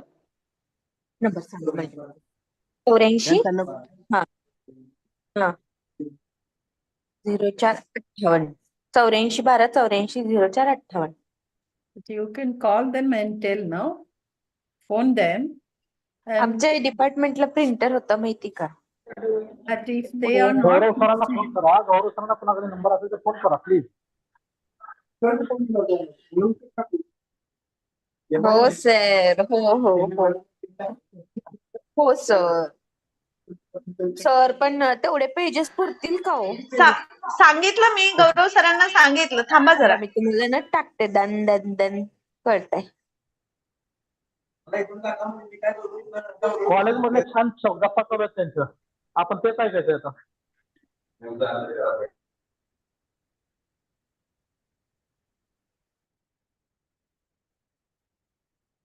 okay. Yes, you can continue. Sorry for the disturbance. Yeah, but how will they answer your? You're going to have a small evaluation, no? After this, Yes, ma'am. all the answer if they're not listening. Okay, so because I also another program, but I thought this is very important because all noble teachers are here, and I really wanted to share my thoughts and have a discussion.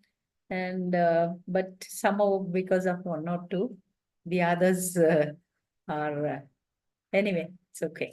Okay, so 11.5 megawatt of the plant was started at one of the place in Bangalore in 2020. I showed you, and the trials are happening. We are striving very hard to establish this plant, and somehow it's going very slowly because of the cooperation from the surrounding area.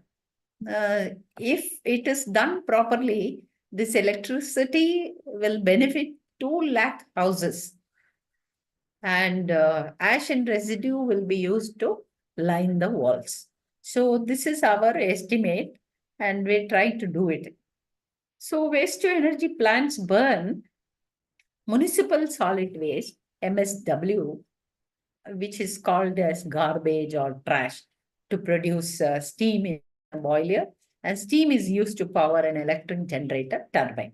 So MSW mixture of energy-rich materials like paper, plastic, and other things from wood. So this is also being done in Bangalore, and there are so many startups who came last 10 days back. We had a meet here in Bangalore, And so many of them got the awards from the Chief Minister, and the center is going to give them the project. So it's all a very small thing, but very noble cause. And waste to energy plants, which will, these facilities burn trash at a very high temperature of 2500 degree Fahrenheit. So it has environmental benefits and social benefit and financially also. So this research of ours, we found that the waste obtained from the legacy waste is the waste which was dumped in the landfill. Now we are trying to biomine it, take it out, and the emissions in this landfill starts in the 6th or 7th year. So the calorific value is 4,500 to 5,300 kilocalories per kg, which is almost similar to grade 9 and grade 7 of the coal. So we can replace coal with our waste. So this is the research that is going on. And some of the details about the waste to energy plants in India. We have the power generation, highest power generation is in Delhi, 21, 24 megawatt and so on. These are some of the details. Gujarat also is doing well. Telangana and Madhya Pradesh, Haryana is also now into waste to energy plants, Andhra Pradesh and so on. Hyderabad, there is one very good waste to energy plant. So the details of the ones which are under construction now in all these places, Karnataka also, Maharashtra, there are two, one in Mumbai and the other one in Pune. You see municipal solid waste tons per day, around 600 tons in one Mumbai, and Pune 750 tons per day. And the capacity is 5 megawatt and 13 megawatt. So a total estimated now, which is under construction, is 99 megawatt and so on. So this is one small field visit to a thermal power plant, NTPC, where green energy achieved by the NTPC, called as Green Energy Limited, NGL, developed a green energy initiatives with the government of Maharashtra. So there are so many MOUs being signed by industries. And so we had visited this place. It is looking like a forest, but actually it is the landfill, a dump yard, landfill converted into a green space, a wild forest. So member secretary and all others. And this is another corridor, elephant corridor being conserved, where the thermal power plant is nearby. So the conservation is going on because they have to achieve carbon neutrality. So they have to sink carbon. At the same time, they are also emitting carbon, thermal power plants. So green hydrogen is another initiation that, and also its derivatives, including green ammonia and green methanol, is being done. So amounting to almost 2 gigawatt and the development of renewable energy projects with or without storage, totaling up to 5 gigawatt in the state. So bioremediation and carbon capture on a landfill at Korba, EAC, as an environment clearance committee, I have visited along with the member secretary and others from the Ministry of Environment and Forest and CCF, visited this site. So they're doing a great job. And this is the place where a golf ground is created, where on the landfill. And this is where even I visited along with the others, officials, to just see the landfill being converted into a sports place. So the land, degraded land, the emissions are controlled, and it's used for recreation purpose. Okay, so the power sector is responsible for 42% of India's emissions, can potentially capture and recycle 70% of its emissions through carbon capture. So, the waste, what happens, the composition in Bengaluru, I already told you, by states, you see the Delhi, just a minute, battery is running low. Just a minute.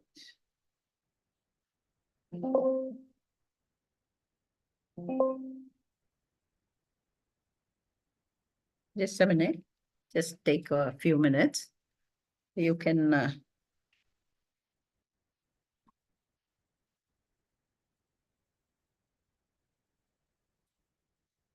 just a few minutes, Can you hear? Yes, ma'am. Yes. The battery became low. I didn't Oh. observe. Okay, ma'am. Yeah.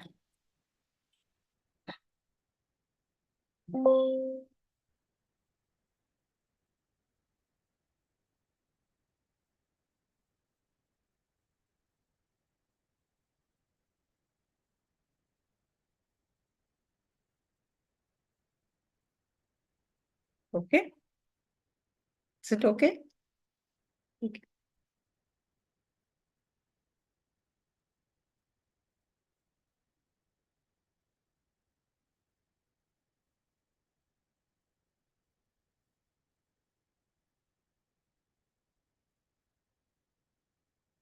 Okay. Are you all there? Are you all there? Are you there? All of you? Yes, Listening? yes. Yes, Okay. yes. Yeah, so you can see it's self-explanatory. Delhi, 11,350 generation. And this is Hyderabad, Kolkata, Chennai, and Mumbai. So this much we are all generating. And I think the participants are from different parts of the country. Yes? Okay, anyway, you can get the details from your state, your district, your place, how much waste is generated and how much. In Bangalore, 61% is biodegradable. And what is biodegradable? What is non-biodegradable? That means the organic waste gets degraded because of the action of microorganisms on it, whereas non-biodegradable cannot be degraded. It remains and gets accumulated. The domestic hazardous wastes, again, the medical wastes also will be there in the domestic, which gets mixed with the municipal solid waste, which is not segregated. Construction and demolition waste is 5%. And in Bangalore, garbage problem is so high. It's a very big issue because of the increase in population. And I already discussed in detail about the Bangalore waste. And I'll go to the next slide where it shows the Bangalore map showing a different land notified for municipal solid waste management. You see WPU, the Credile, and Mandur in north, Seemasandra and closed landfill. It is closed now.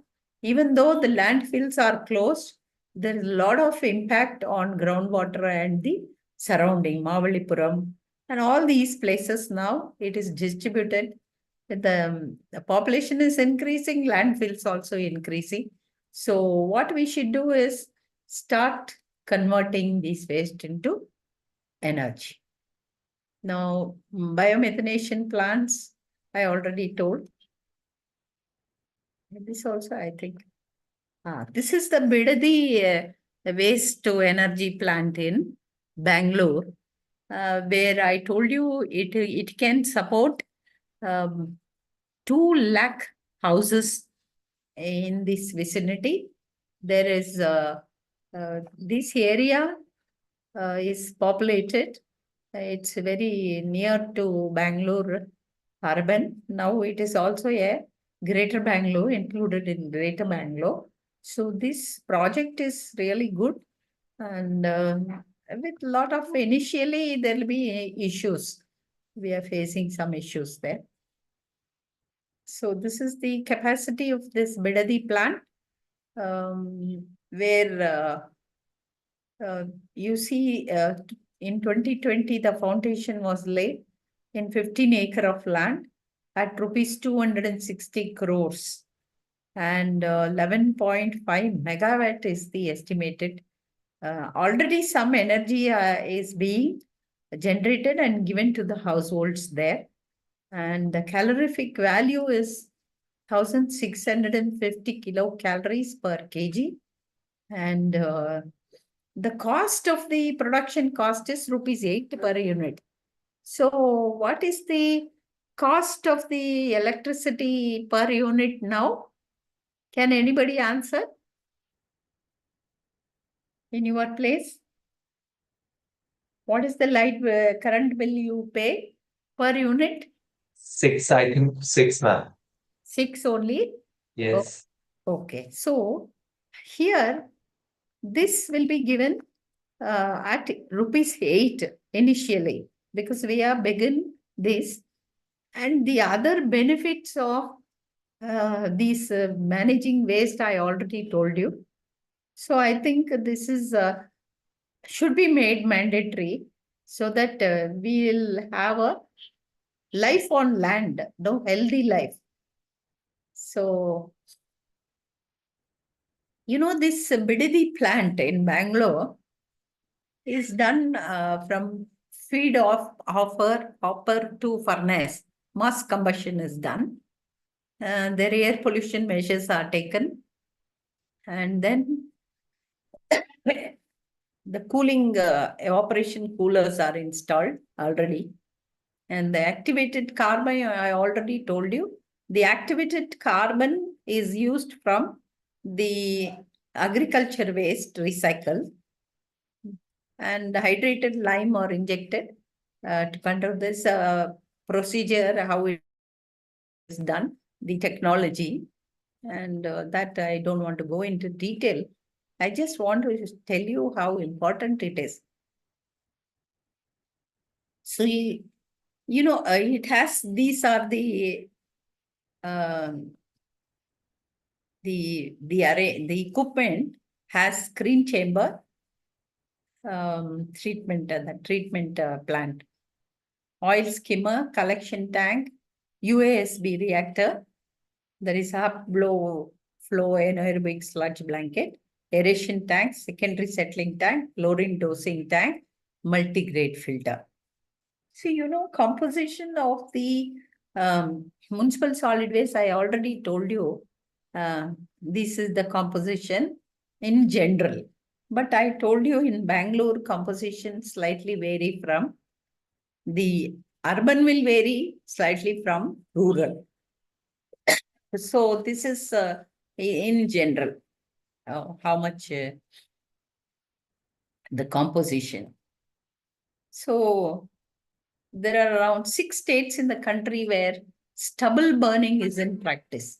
I think all of you are aware of the stubble burning.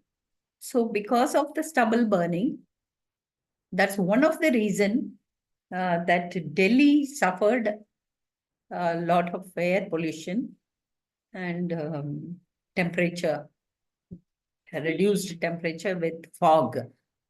At that time, I was in Delhi when the air pollution with a pollution index was 590, almost 600. And air quality was so bad. This is one of the reasons where stubble burning is happening in some of the places like Punjab, Haryana, Uttar Pradesh, Madhya Pradesh, Delhi and Rajasthan. This could be one of the reasons. And also the other environmental condition, atmospheric condition put together, Delhi had this problem. And Delhi floating population is also very high. And of course, when the northwesterly wind blows, then this will slowly reduce the pollution. And I had seen people moving out of Delhi during that time. I think it was in December end, December. People were going out because they were suffering from cough and lung issues. We can feel the dust pollution, that is particulate matter, 10 size and 2.5 size. So because of the stubble burning is also one reason. So latest survey shows that MP is the highest stubble burning of 44% of the 37,602 stubble burning cases reported from the 6 states in 2024. Main reason is popularity of paddy cultivation and the side effect is stubble burning.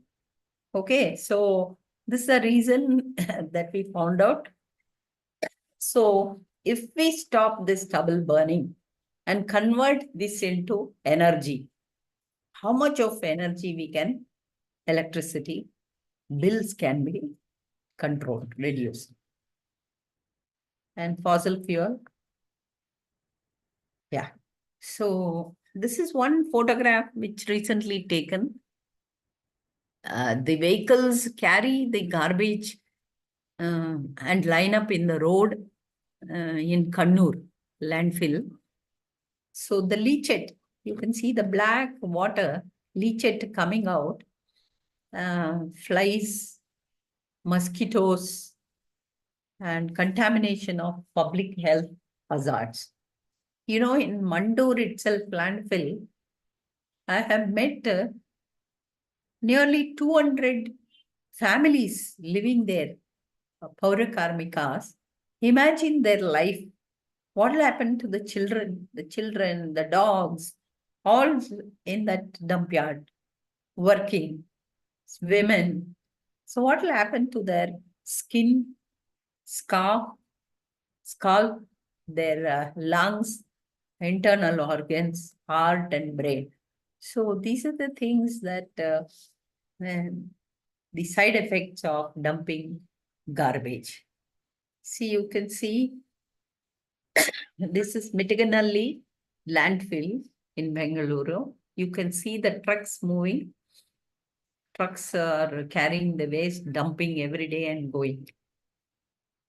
So once it is dumped, we think, once we give out the waste from our house, we think it's our duty is done. But then where it goes, what happens, all that is becoming a very big challenge. So the sources of air pollution, even Bangalore had crossed the orange line, orange in air quality index, AQI, last month, in December. So you see the construction waste because of the open burning is 21%. Still people collect the waste, end of the road and they burn it. Without even thinking twice, they feel that is the cleaning the road. Then industries and transportation, 29%, road dust 7%, DG sets, and then domestic and so on. Okay, so biomass energy. So the various crops cultivated, the main contributors of crop residuals are rice, wheat, sugarcane, and so on. So according to MNRE, Ministry of New Energy, New and Renewable Energy, India yields about 500 million tons of crop leftovers per annum. Okay, so the residues thus produced is mainly utilized as fodder fuel for various industrial domestic uses, but still 150 million tons remain in excess, of which 92 million tons are burned yearly. So this burning should stop. So then we can get the electricity from that. So this is, I told you the reason why they are burning. All that is already said. And you can see this also I told already. And you can see the biomass production, utilization, surplus biomass. You can see by state-wise, see UP is highest biomass generation in million tons is more than 120 million tons. And you see the utilization in million tons is remaining is not utilized or burnt. So the least is Mizoram and Manipur and Nagaland is least below the level. So now coming to this another showing the biomass potential by state in megawatt equivalent. You can see just for your information. I don't want to go into detail. And yeah. So this I already told you. Now this is the waste to energy plant in Hyderabad. You can see how well they are converting the waste to energy and supplying it for various uses. You see, this is how the main office is. Semi-dry flue gas treatment system, followed by bag filters, is proposed to efficiently comply with the effluent norms. The plant generates around 15 million units with one boiler. So the municipal administration department has set plans targets for another Dindigul and 15 megawatt, and then so on. This is in Jawahar Nagar, this one, and different places. And just for your information, the domestic solid waste, the categories, the institutions and local bodies, you see the ultimate analysis of the municipal solid waste is like this: carbon content, then hydrogen, oxygen, moisture, sulfur. I think all these things will be done by the, in the syllabus also it is there. And this is how the segregation is going on and how the solar panels are put, and the compost packing, and then compost refinement section. The segregation is happening. All this we visited. So this composition I already told you. This also I told what is the procedure to convert the energy. This is how industries do it with different setup. And this is the ecosystem solution for municipal solid waste. A big, the process, how it starts, facility, the waste treatment facility, how income of waste streams, and then it goes for the separating organic material, then biogas plants, and then it goes, the gases, it goes to the energy, then from the landfill, how it is used, and the bottom ash goes as a fertilizer and also as for walling, and the revenue stream for the customers are electricity, stream, steam and gas recyclables. Okay, so this is what is happening in Mandur now. Net electricity power generated is 24.7 megawatt.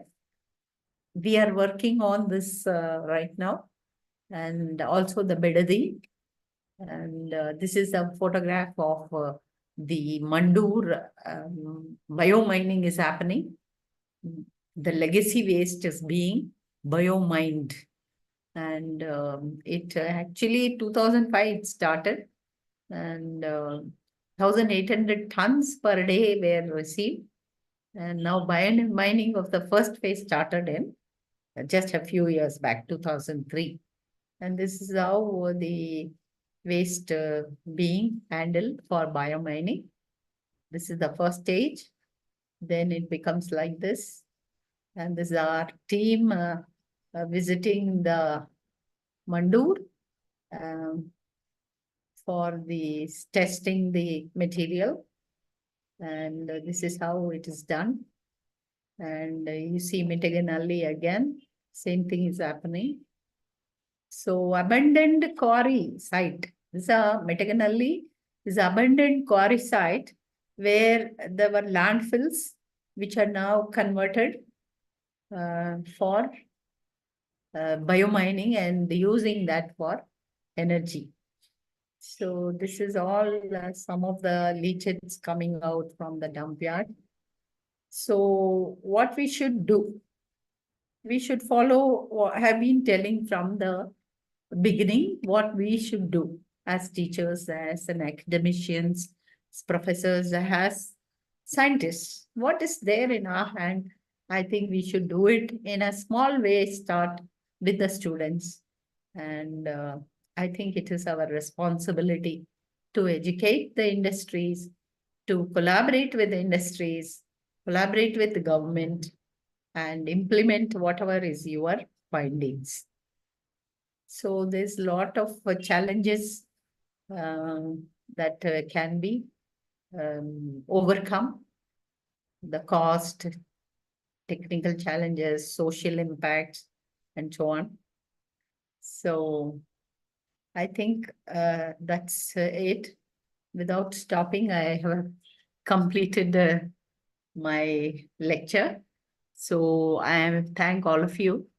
So sustainability, responsible business practices, and adherence to India's emission reduction goals, Panchamrit key targets, and together we can shape a more sustainable, responsible, and profitable future for your organization and contribute to India's vision for a greener and more sustainable economy. It is possible only with the academicians to educate everyone. Thank you for listening. Thanks to the organizers for organizing such a very relevant, important course. Thank you. Thank you all.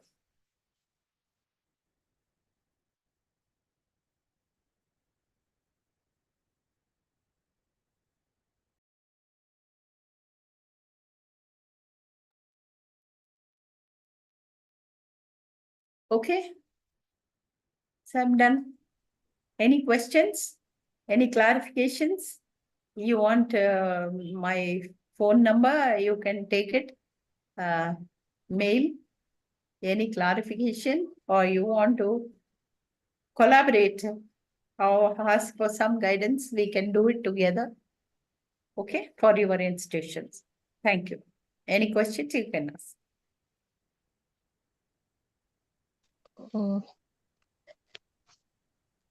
Ma'am, I need your contact number. I'll contact later on. Please, you can make a note. 988 988 08 39 0839 109. 109. Got it? 10 numbers? Yes, Okay. ma'am. Thank you, Yeah. sir. Otherwise, also organizers have my mail ID and the number. We can do some work for the society together. Okay? With Yes, your ma'am. expertise Yes. and with my expertise. Collaboratively, it will be a great contribution for the nation.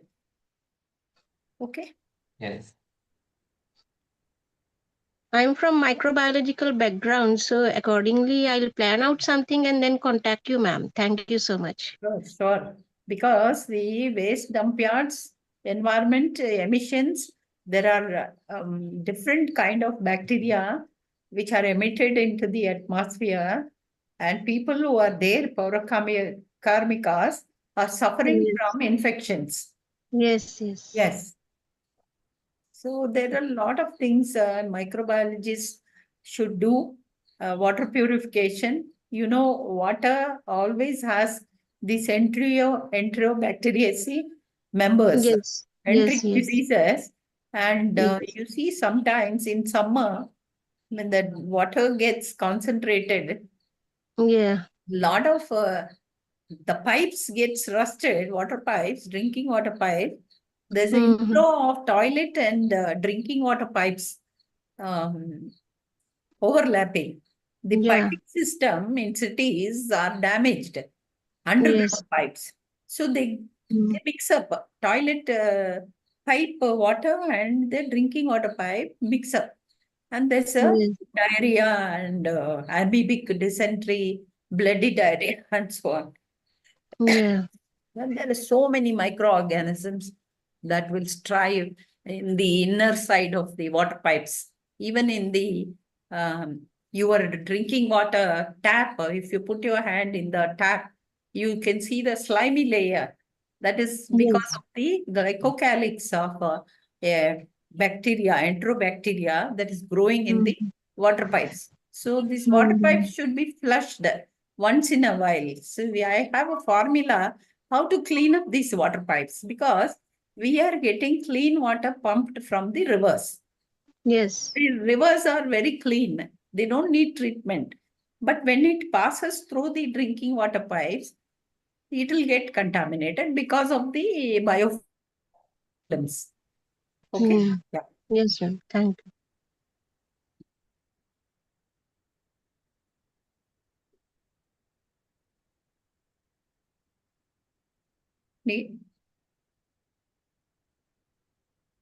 Anyway, if you all have any other doubt, you can ask the organizers to contact us, or to your institution. You may call us to your place for some demonstration or something. Okay, provided I am free that time. Okay, thank you all. Thank you. It's room 19. Yes, sir. On behalf of organizing committee, I take this privilege to express our heartfelt gratitude to Professor Dr. Nandini ma'am for gracing today's session and delivering such an insightful and inspiring lecture for us. Her guidance, enriched by real-world experience and deep scholarly insight, has greatly benefited to all of us for today's session. Ma'am, your words have not only enhanced our knowledge but have also motivated us to think and responsibility towards the environmental and society in real world.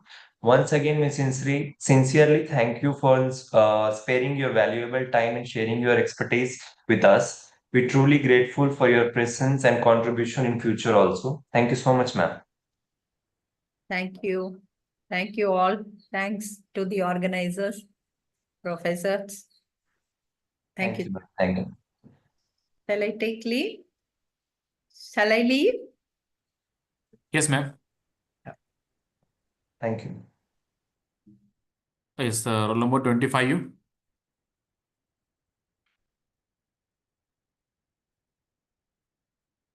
Roll number 26?